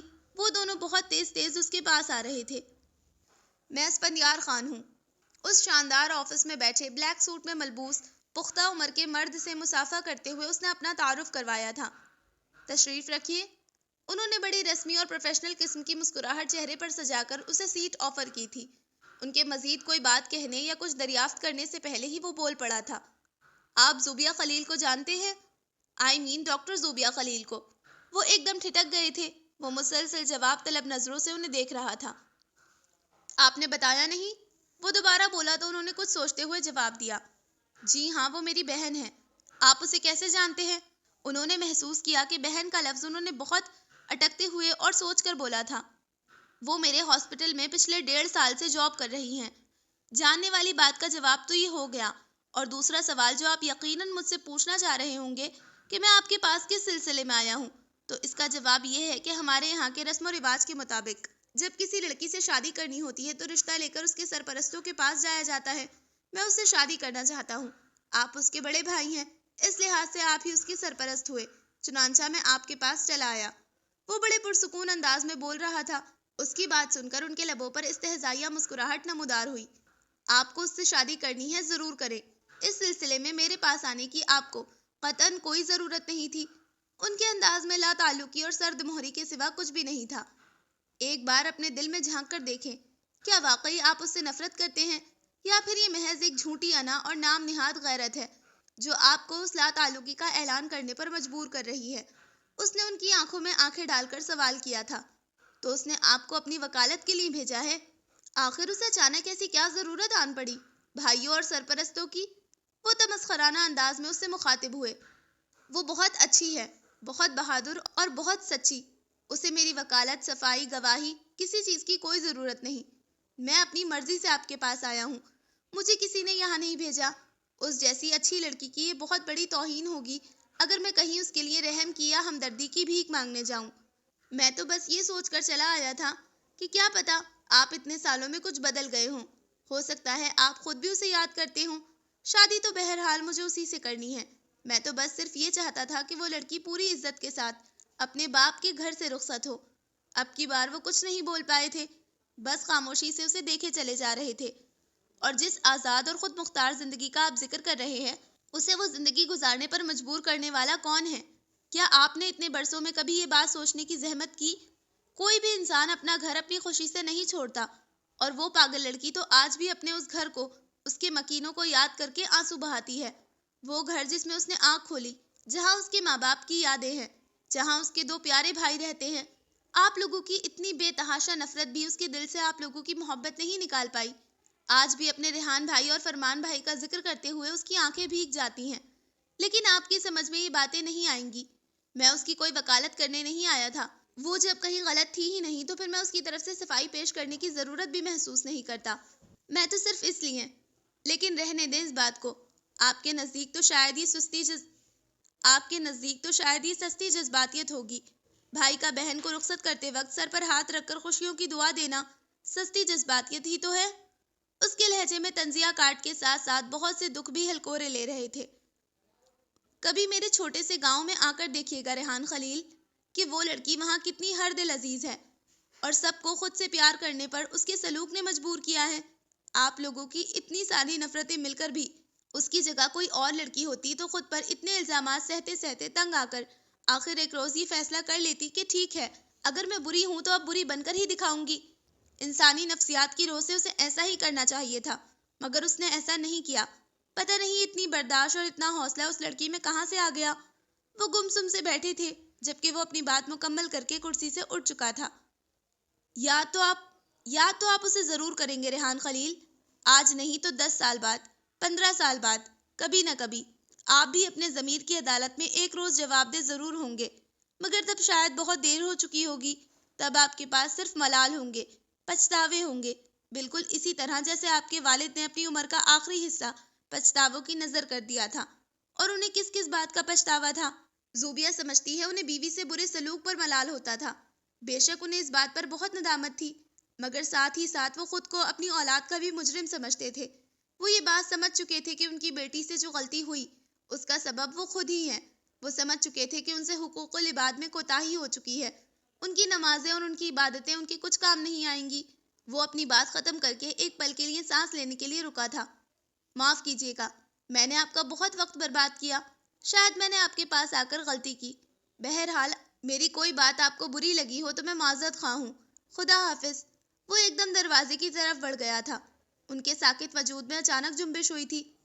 رک جائیے اسفندیار۔ وہ دروازہ کھولتے کھولتے ٹھٹک کر رک گیا تھا۔ اس کے قدم ایک بار بہکے تھے۔ وہ کم عمر تھی، نادان تھی۔ آپ لوگ چاہتے تو اس کی اس غلطی کو پہلی اور آخری غلطی سمجھ کر معاف کر سکتے تھے۔ اپنی بیوی، بہن اور بیٹی کے معاملے میں ہر مرد اتنا ہی حساس اور غیرت مند ہو جاتا ہے جتنے آپ۔ لیکن وہ واقعہ جو صرف آپ کے گھر والوں کے درمیان تھا، اس کا چرچا سارے زمانے میں کس طرح ہو گیا؟ کبھی آپ نے اس بات پر غور کیا؟ اگر ایک بات غیرت کی ہے تو غیرت تو یہ ہوتی کہ گھر کی بات گھر میں ہی دبا لی جاتی۔ لوگ میرے گھر کی کسی فرد کو بیٹھ کر ڈسکس نہ کریں۔ وہ ساحل پر ننگے پاؤں چلتے ہوئے ان سے مخاطب تھا۔ جن گھروں میں فیصلوں کا اختیار عورتوں کو دے دیا جائے، جن مردوں میں قوت فیصلے کی کمی ہو جائے، جو رشتوں کو ان کی صحیح جگہ پر نہ رکھ سکے، بیوی کی کیا حیثیت اور مقام ہے، ماں باپ کا کیا مقام ہے اور بہن بھائیوں کی کیا جگہ ہے، وہاں اسی طرح کے پرابلمز کھڑے ہوتے ہیں۔ اس کے ساتھ قدم سے قدم ملا کر چلتے ہوئے وہ خاموشی سے اس کی باتیں سن رہے تھے۔ غروب ہوتا ہوا سورج اپنی آخری شعاعیں زمین کی نظر کر رہا تھا۔ شام کا یہ وقت دل کو اتنا اداس کیوں کر دیتا ہے؟ وہ ڈوبتے ہوئے سورج کو دیکھتے ہوئے یاسیت سے سوچ رہے تھے۔ کبھی کبھی کوئی تیز لہر آ کر ان کے پیروں کو بھگو دیتی۔ میں اس کی پچھلی زندگی کا احوال سن کر دنگ رہ گیا۔ ایک لڑکی اور اتنی بہادر! آپ میری بات کا یقین کریں ریحان صاحب، آپ کی بہن بہت بہادر ہے۔ اتنے سالوں سے وہ متواتر اور مسلسل اپنے کردار پر لوگوں کے شکوک و شبہات سہ رہی ہے۔ وہ تمام گناہ اس سے منسوب کیے گئے جو اس سے سرزد بھی نہیں ہوئے تھے، اور وہ پھر بھی زندگی کی جنگ لڑتی رہی، کبھی ہاری نہیں، مایوس ہو کر کوئی انتہائی قدم نہیں اٹھایا۔ مردوں کو تو خدا نے عورتوں سے زیادہ مضبوط اور قوی اعصاب کا مالک بنایا ہے، مگر میں نے ایک مرد کو اسی بات پر اپنی زندگی ہارتے دیکھا ہے، اور وہ مرد کوئی عام مرد نہیں تھا، وہ جس کے قدموں کی دھمک سے زمین لرز اٹھتی تھی، وہ جو اتنا بہادر اور دلیر تھا کہ بڑے بڑے سورما اس کے آگے بھیگی بلی بنے کھڑے ہوتے تھے، جو بات کرتا تو اس کا لہجہ دو ٹوک اور قطعی ہوتا تھا، اور ایسا شجاعت کا پیکر اپنے کردار پر حرف آتا دیکھ کر زندگی سے بڑی خاموشی کے ساتھ کنارہ کشی اختیار کر گیا تھا۔ جب زوبیہ کو بہادری سے زندگی کی جنگ لڑتا دیکھتا ہوں تو بے اختیار مجھے ارد شیر خان یاد آتا ہے، میرا بڑا بھائی، وہ جو مجھے بہت پیارا تھا، باپ کے مرنے کے بعد جسے میں نے اپنا باپ اور بھائی، دوست، سب کچھ ماننے لگا تھا۔ وہ ایک کامیاب وکیل تھا، بہت قابل اور ذہین۔ اپنی ذہانت اور تمام تر طاقت وہ مظلوموں کی داد رسی میں استعمال کرتا تھا۔ مجھے اس سے بہت اختلاف تھا۔ بی بی جان اور بھابھی بھی انہیں سمجھانے کی کوشش کرتی کہ وہ کیوں خواہ لوگوں سے دشمنیاں مول لیتے ہیں، مگر وہ راہ بدلنے کو تیار نہیں تھے۔ وہ ایک گینگ ریپ کا کیس تھا۔ کہانی وہی عام سی تھی، ایک غریب لڑکی جو بے تحاشا خوبصورت اور حیادار تھی، اور مقابل امیر ماں باپ کے بگڑے ہوئے رئیس زادے۔ مخالف پارٹی اثر و رسوخ والی تھی، ان کا وکیل شہر کا بہترین وکیل تھا، تو مقابل ارد شیر خان بھی کچھ کم نہ تھا۔ انہوں نے اسے خرید اور اپنے حق میں ہموار کرنے کی ہر ممکن حد تک کوشش کی، مگر وہ ارد شیر خان، اسے کیا کوئی خرید سکتا تھا؟ تمام گواہیاں اور سارے ثبوت ارد شیر لالا نے ان لوگوں کے خلاف اکٹھے کر لیے تھے۔ کیس ہر لحاظ سے ان کے حق میں تھا، مقدمے کا فیصلہ سنایا جانا باقی تھا۔ ان لوگوں کو کڑی سے کڑی سزا ملنے کی قوی امید تھی کہ اچانک سب کچھ بدل گیا۔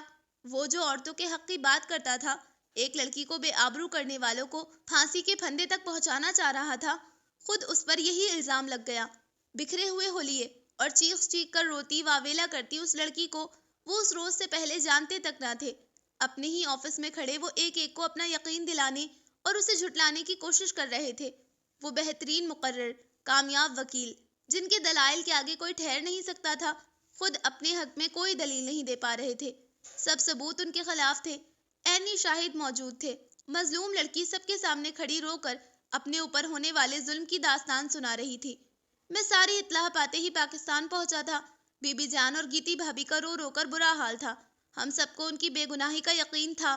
میں نے بہترین وکیل کا انتظام کیا تھا، انہیں حوصلہ دینے اور خود کو مضبوط رکھنے کا سبق پڑھایا تھا، انہیں ہر طرح یقین دلانے کی کوشش کرتا رہا تھا کہ ہم سب ان کے ساتھ ہیں، مگر وہ اپنی بے گناہی ثابت کیے بنا موت کی آغوش میں چلے گئے۔ ان کے اس طرح خودکشی کر لینے پر بہت سے لوگوں کو ان کی بے گناہی کا یقین آ گیا تھا، مگر بہت سے لوگوں نے یقین نہیں کیا تھا۔ ان یقین نہ کرنے والوں میں میرے چچا کی فیملی سر فہرست تھی۔ میرے بچپن کی منگیتر پلوشے نے اپنی دیگر گھر والوں کی طرح مجھ سے قطع تعلق کا فیصلہ کیا تھا۔ ہم ایک دوسرے کے بہت اچھے دوست تھے، ہماری آپس میں بہت اچھی انڈرسٹینڈنگ تھی، مگر وہ بڑے آرام سے مجھ سے ہر رشتہ توڑ گئی تھی، اس لیے کہ میں ایک بد کردار شخص کا بھائی تھا۔ میں زوبیہ کا ارد شیر لالا سے موازنہ کرتا ہوں تو وہ لڑکی مجھے اس مضبوط اور توانا مرد سے زیادہ بہادر محسوس ہوتی ہے، لیکن پھر بھی مجھے ایک ڈر سا لگتا ہے، کہیں ایسا نہ ہو کہ کسی طرح وہ ہمت ہار جائے، بہادری کے یہ سارے تمغے اتار کر کہیں وہ بھی کوئی بزدلانہ فیصلہ نہ کر لے۔ انہیں اس کی آواز میں ہلکی سی نمی گھلی ہوئی محسوس ہوئی تھی۔ بہت سے لوگ دور سے دیکھنے پر کتنے خوشباش اور مطمئن لگتے ہیں، ایسا لگتا ہے انہیں تو کبھی کوئی غم چھو کر بھی نہیں گزرا ہوگا۔ قریب جا کر دیکھو تو پتہ چلتا ہے دنیا واقعی ایک آزمائش کا گھر ہے۔ انہوں نے گردن موڑ کر اپنے سے بہت پیچھے رہ جانے والے اسفندیار کو بڑے دکھ سے دیکھا تھا۔ وہ خاموش کھڑا آتی جاتی لہروں پر نظریں جمائے پتہ نہیں کیا سوچ رہا تھا۔ اندھیرا ہر چیز کو اپنی لپیٹ میں لے چکا تھا، مگر وہ اس اندھیرے میں بھی روشنی پا رہے تھے۔ ایسا لگ رہا تھا جیسے کسی نے انہیں گہری نیند سے بیدار کر دیا ہے۔ بہت سی یادیں تھیں، بہت سے ملال تھے، اور ساتھ ہی آنسوؤں کی برسات تھی جس نے وہاں موجود ہر چیز کو دھندلا دیا تھا، اس تا حد نگاہ پھیلے ہوئے سمندر کو بھی۔ بھائی، ابی نے آپ کو بہت زور سے مارا ہے نا؟ آپ کو درد ہو رہا ہوگا، لائے میں دوا لگا دوں۔ وہ 17 سال کا لڑکا باپ کو بتائے بغیر دوستوں کے ساتھ سنیما فلم دیکھنے چلا گیا تھا، اور گھر واپس آتے ہی باپ نے کھینچ کر 2-3 تھپڑ اس کے منہ پر مارے تھے۔ باپ کے جاتے ہی وہ چھوٹی سی بچی آنکھوں میں آنسو لیے اس کے پاس آ گئی تھی۔ اپنے مننے ہاتھوں سے وہ پتہ نہیں اس کے چہرے پر کیا لگا رہی تھی۔ احساس توہین اور ذلت کے زیر اثر وہ سمجھ نہیں پایا تھا، مگر اس پل اس کے دل نے ایک بات محسوس کی تھی، یہ کہ وہ چھوٹی سی بچی اس کی تکلیف پر اس سے بھی زیادہ افسردہ تھی۔ اس کی آنکھیں آنسوؤں سے لبالب بھری ہوئی تھی۔ کیا کر رہی ہو تم میرے کمرے میں؟ منظر بدل گیا تھا، وہ بچی اب ذرا بڑی ہو گئی تھی۔ میں آپ کی وارڈروب صاف کر رہی تھی، دیکھیں میں نے آپ کے سارے کپڑے کتنی اچھی طرح سیٹ کر دیے ہیں۔ وہ بڑی محبت سے صاف ستھرے سمیٹے ہوئے وارڈروب کی طرف دیکھ رہی تھی۔ تمہاری میری چیزوں کو ہاتھ لگانے کی جرت کیسے ہوئی؟ وہ غضبناک انداز میں آگے بڑھا تو وہ آنکھوں میں حیرانی اور ڈر لیے 2 قدم پیچھے ہٹ گئی۔ آئندہ میری کسی چیز کو ہاتھ لگایا تو میں ہاتھ توڑ دوں گا، گیٹ لاسٹ۔ وہ دہاڑا تھا اور وہ سہم کر بھاگتی ہوئی کمرے سے نکل گئی تھی، مگر اس کی آنکھوں میں شکوہ صاف نظر آ رہا تھا۔ باپ کے رویے سے بدزن ہو کر وہ دونوں بھائی گھر سے باہر سکون تلاش کرتے تھے۔ باپ کا رویہ بیٹوں کے ساتھ بھی حاکمانہ تھا، وہ بھی اس کی رعایا تھے، مگر ان کے پاس گھر سے باہر ایک وسیع دنیا تھی، جہاں ان کے بہت سے دوست تھے، بہت سی مصروفیات تھیں۔ ان کی زندگی اس 4 دیواری تک محدود نہ تھی جو وہ کسی احساس کمتری کا شکار ہو جاتے یا تنہائی محسوس کرتے۔ ایسے میں انہیں کبھی اس لڑکی کا دھیان ہی نہیں آیا جو ان کی اکلوتی بہن تھی، جس پر زندگی ہر طرح تنگ تھی۔ ماں کے مرنے کے بعد وہ اور بھی تنہا ہو گئی تھی، اور خود وہ شادی کے بعد اپنی نئی زندگی میں بڑے مطمئن اور مگن ہو گئے تھے۔ بچپن کی کتنی باتیں اور کتنے منظر ان کی آنکھوں کے سامنے لہرا رہے تھے، جنہیں گزرتے وقت نے گرد آلود کر دیا تھا۔ آج جب ان یادوں سے گرد جھڑی تو ایک ایک منظر اس طرح یاد آتا چلا گیا جیسے یہ سب ابھی کل ہی کی بات تھی۔ ہاں، اس سے غلطی ہو گئی تھی، مگر اس کی غلطی سے بھی زیادہ بڑی غلطیاں تو وہ کرتے رہے تھے، اور وہ بھی مسلسل۔ کبھی انہوں نے سکون سے بیٹھ کر یہ بات سوچنے کی کوشش کیوں نہ کی کہ گھر کے افراد کے مابین ہونے والی ایک بات کا تذکرہ سارے خاندان میں کس طرح ہو گیا؟ ساتھ رہتے انہوں نے کبھی اپنی بیوی کی بری عادتوں کو سمجھنے کی کوشش کیوں نہ کی؟ بیوی کو بیوی بنا کر کیوں نہ رکھا؟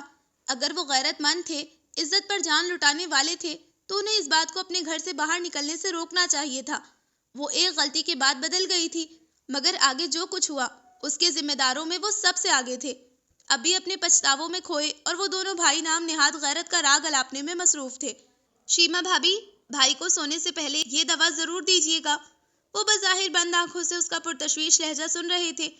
کیسا عشق تھا اسے اپنے بھائیوں سے، جو اسے منہ تک نہیں لگاتے تھے، اس سے بات کرنا پسند نہیں کرتے تھے۔ اس وقت ان کے دل میں اس کے لیے سوئی ہوئی محبت اچانک بیدار ہو گئی تھی۔ وہ اسے ابی کی دن رات ایک کر کے خدمت کرتے ہوئے دیکھتے، ابی سے لے کر اپنے بھتیجے بھتیجوں تک۔ وہ سب سے بے انتہا محبت کرتی تھی، سب کا خیال رکھنا جیسے اس پر فرض تھا، اور وہ جواب میں اسے کیا دے رہے تھے؟ صرف نفرت، حقارت، اور اس کے اپنے ہی گھر میں اسے تیسرے درجے کے شہری جتنے حقوق۔ وہ اپنے کلاس فیلو کا رشتہ آ جانے پر چوروں کی طرح سب سے منہ چھپائے پھر رہی تھی۔ کیا اس کا اتنے برسوں کا زندگی گزارنے کا ڈھنگ ان لوگوں کے سامنے نہ تھا؟ انہوں نے کبھی یہ بھی نہ سوچا کہ اتنی محبت سے رشتہ مانگنے والے کبھی دوبارہ ان کے گھر کیوں نہیں آئے؟ ان کی آنکھوں سے گرنے والے تمام آنسو اس لڑکی کے نام کے تھے جسے وہ بہن کہتے ہوئے ہچکچاتے تھے، جس کے ساتھ تعلق اور وابستگی نے انہیں برسوں ندامت میں مبتلا کیے رکھا تھا۔ منظر پھر بدل گیا تھا۔ اب وہ چیخ چیخ کر سب کو برا بھلا کہہ رہی تھی۔ فرمان بھائی کا ہاتھ بے خوفی سے پکڑ کر وہ چلا رہی تھی، تم سب ذلیل ہو، بے غیرت ہو، تم لوگ مجھے کیا نکالو گے؟ میں خود تمہارے اس گھر پر تھوک کر جا رہی ہوں۔ وہ چپ چاپ تماشائی بنے کھڑے رہے تھے، حالانکہ اس لمحے ان کے دل نے اس کے حق میں گواہی دی تھی، مگر وہ دل کی بات سننے پر آمادہ ہی کب تھے؟ دو بھائیوں کے ہوتے ہوئے وہ بے امان تھی۔ میں اب آپ لوگوں کو ستانے واپس نہیں آؤں گی۔ آپ لوگ چاہیں تو سب سے کہہ دیجیے گا کہ زوبیہ ہمیشہ کے لیے کہیں چلی گئی یا مر گئی۔ ہم نے تمہیں جیتے جی مار ڈالا زوبی، کبھی پلٹ کر دیکھنے بھی نہیں گئے کہ ہماری بہن کس حال میں ہے۔ یہ کیسی انا تھی، کیسی ضد، کس بات کا غصہ تھا؟ وہ نڈھال سے ہو کر ساحل کی گیلی ریت پر بیٹھ گئے تھے۔ گزرا ہوا وقت واپس کس طرح لایا جا سکتا تھا؟ اب جب اپنی ہر غلطی نظر آنی شروع ہو گئی تھی تو دل کو اسی ملال نے گھیرے میں لے لیا تھا کہ اپنی زیادتیوں کا ازالہ کس طور ہو۔ اپنے کندھے پر ہلکا سا دباؤ محسوس کر کے انہوں نے ڈبڈباتی نگاہیں اٹھائیں تو اسفندیار اپنے برابر میں بیٹھا نظر آیا۔ مجھ سے بہت بڑی زیادتی ہو گئی اسفندیار، اس گناہ پر تو مجھے شاید خدا بھی معاف نہیں کرے گا، وہ گلوگیر لہجے میں بولے تھے۔ مگر تمہیں پتا ہے، جس روز سے وہ گھر سے گئی ہے میں سکون کی نیند نہیں سویا۔ قدرتی نیند سوئے مجھے مدت ہو گئی، اور اب تو خواب آور ادویات کے باوجود اکثر سوتے سوتے وحشت زدہ ہو کر میری آنکھ کھل جاتی ہے، مگر میں اسے کاروباری الجھن اور بڑھتی ہوئی عمر کا تقاضا قرار دے کر خود کو دھوکہ دینے کی کوشش کرتا رہتا ہوں۔ ہاں تم ٹھیک کہہ رہے تھے، واقعی ہمارا ضمیر ہمیں کچوکے لگاتا ہے۔ جب ہم کسی کے ساتھ ظلم کرتے ہیں تو وہ جواب طلبی شروع کر دیتا ہے۔ ہم نہ سمجھنا چاہیں تو دوسری بات ہے۔ وہ خاموشی سے اس اونچے پورے مرد کو بکھرتا اور روتا دیکھ رہا تھا۔ اسے اپنی آنکھوں پر یقین نہیں آ رہا تھا۔ ایسا کس طرح ہو سکتا ہے؟ خود سے چند قدموں کے فاصلے پر کھڑے اس شخص کو حیران نظروں سے دیکھتے وہ یہ بات ماننے کے لیے تیار نہ تھی کہ وہ حقیقت میں اس کے سامنے کھڑے ہیں۔ اسے لگا شاید وہ اب جاگتے میں خواب دیکھنے لگی ہے۔ اسے اسی طرح گمسم سکتے کی حالت میں بیٹھا دیکھ کر وہ باہیں پھیلائے ایک قدم آگے بڑھے تھے۔ زوبی، کیا تم مجھ سے نہیں ملو گی؟ یہ آواز کتنی جانی پہچانی سی تھی، مگر لہجہ قطعاً مانوس، اتنی مٹھاس، اتنی اپنائیت۔ وہ آہستگی سے اٹھی اور سیڑھیوں سے قدم اتارتی ان کی طرف ایسے بڑھی جیسے اسے پتا تھا کہ اس کے آگے بڑھتے ہی وہ وہاں سے غائب ہو جائیں گے، مگر نہ وہ غائب ہوئے تھے، نہ ہی وہ منظر تبدیل ہوا تھا۔ اس سے ایک قدم کے فاصلے پر اس کا بھائی کھڑا تھا، اور اس کے پیچھے پرسکون انداز میں کھڑا وہ شخص مسکراتی نگاہوں سے اس کی سمت دیکھ رہا تھا، جسے وہ اپنے تمام کھوئے ہوئے رشتوں کی طرح رو چکی تھی، اپنے حساب سے جسے اس نے کھو دیا تھا۔ بھائی! چیخ کی صورت یہ لفظ اس کے منہ سے نکلا تھا۔ اگلے پل وہ ان کی باہوں میں چھپی زاروں قطار رو دی تھی۔ اسے چپ کراتے کراتے وہ خود بھی رو پڑے تھے۔ چلو زوبی، گھر چلو، میں تمہیں گھر لے جانے آیا ہوں، تمہارا گھر تمہارا انتظار کر رہا ہے۔ اس کا چہرہ ہاتھوں میں لے کر انہوں نے بہت پیار سے کہا تھا۔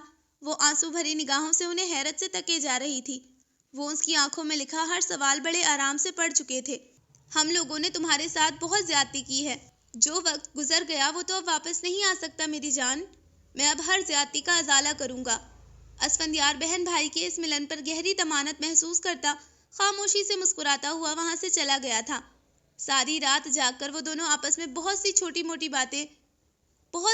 چھوٹی باتیں کرتے رہے تھے، وہ باتیں جو انہوں نے کبھی بھی ایک دوسرے سے نہیں کہی تھی۔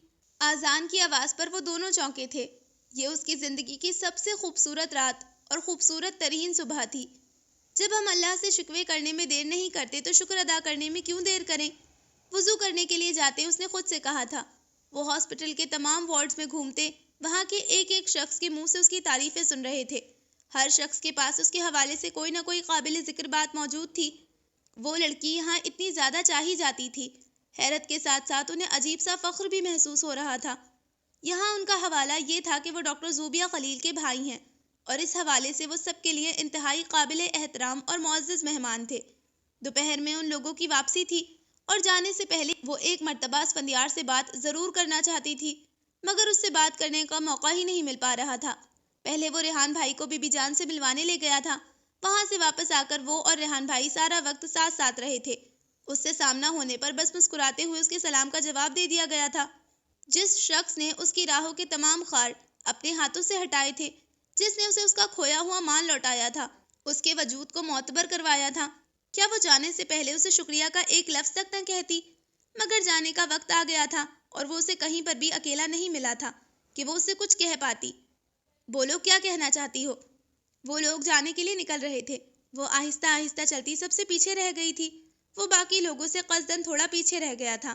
سب سیڑھیوں سے اتر کر پارکنگ کی طرف بڑھ گئے تھے، جبکہ وہ دونوں کوریڈور میں کھڑے تھے، ایک دوسرے کے آمنے سامنے۔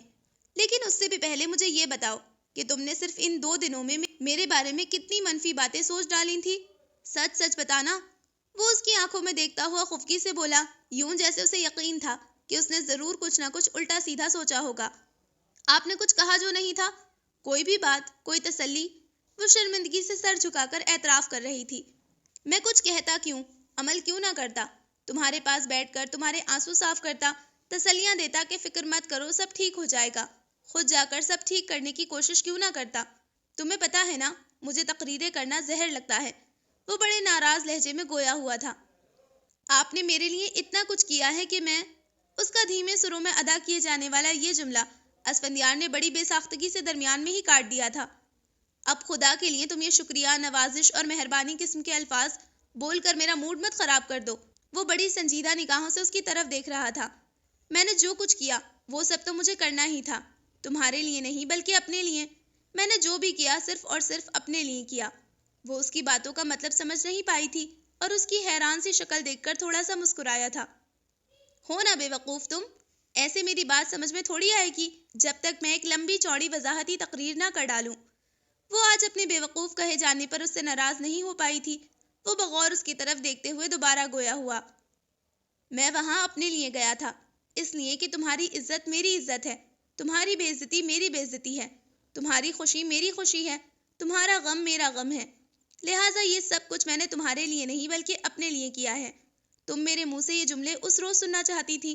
میں نے تمہارے چہرے پر لکھی یہ خواہش پڑھ لی تھی کہ تم کوئی وعدہ، کوئی تسلی آمیز جملہ سننا چاہتی ہو، مگر اس روز یہ باتیں تم سے کہتے ہوئے میں اتنا اچھا محسوس نہیں کر سکتا تھا جتنا آج کر رہا ہوں۔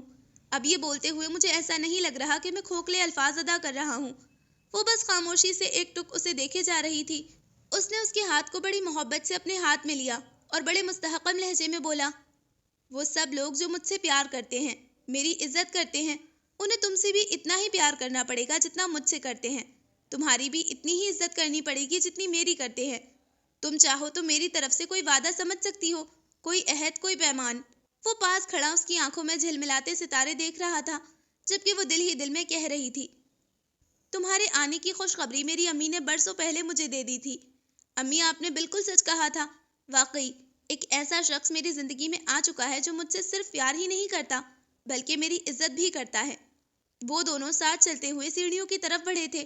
اسفندیار آہستہ آواز میں اس سے مخاطب ہوا تھا، اور یہ بھی یاد رکھو زوبیہ، انقلاب کا نعرہ لگانے سے انقلاب نہیں آ جاتا، اس کے لیے بہت سی قربانیاں دینی پڑتی ہیں، مسلسل جدوجہد کرنی پڑتی ہے۔ تمہیں خرجستہ کے مرنے کا دکھ ہے، مگر یہاں مسئلہ صرف ایک خرجستہ کا نہیں۔ ڈرائنگ رومز میں بیٹھ کر عورتوں پر ہونے والی مظالم پر دکھ کا اظہار کرنے سے، عورتوں کا دن منانے سے، ان کے حقوق کے لیے واک کرنے سے ان کے مسائل کبھی بھی حل نہیں ہو سکتے۔ ہم دن منانے اور جذباتی نعرے لگانے والی قوم ہیں، لیکن کسی کو تو عملی قدم اٹھانا ہی ہوگا، اور وہ کسی میں اور تم کیوں نہیں ہو سکتے؟ ہم اپنے اسی گاؤں سے کیوں نہ شروعات کریں؟ جس طرح میں نے ہاسپٹل کا خواب دیکھا تھا، اسی طرح ہم یہاں ایک اسکول بھی تو بنوا سکتے ہیں۔ لوگوں میں ان کے حقوق کے بارے میں شعور پیدا کرنے کی تھوڑی سی کوشش تو کر ہی سکتے ہیں، انہیں اچھائی برائی کا فرق سمجھا سکتے ہیں۔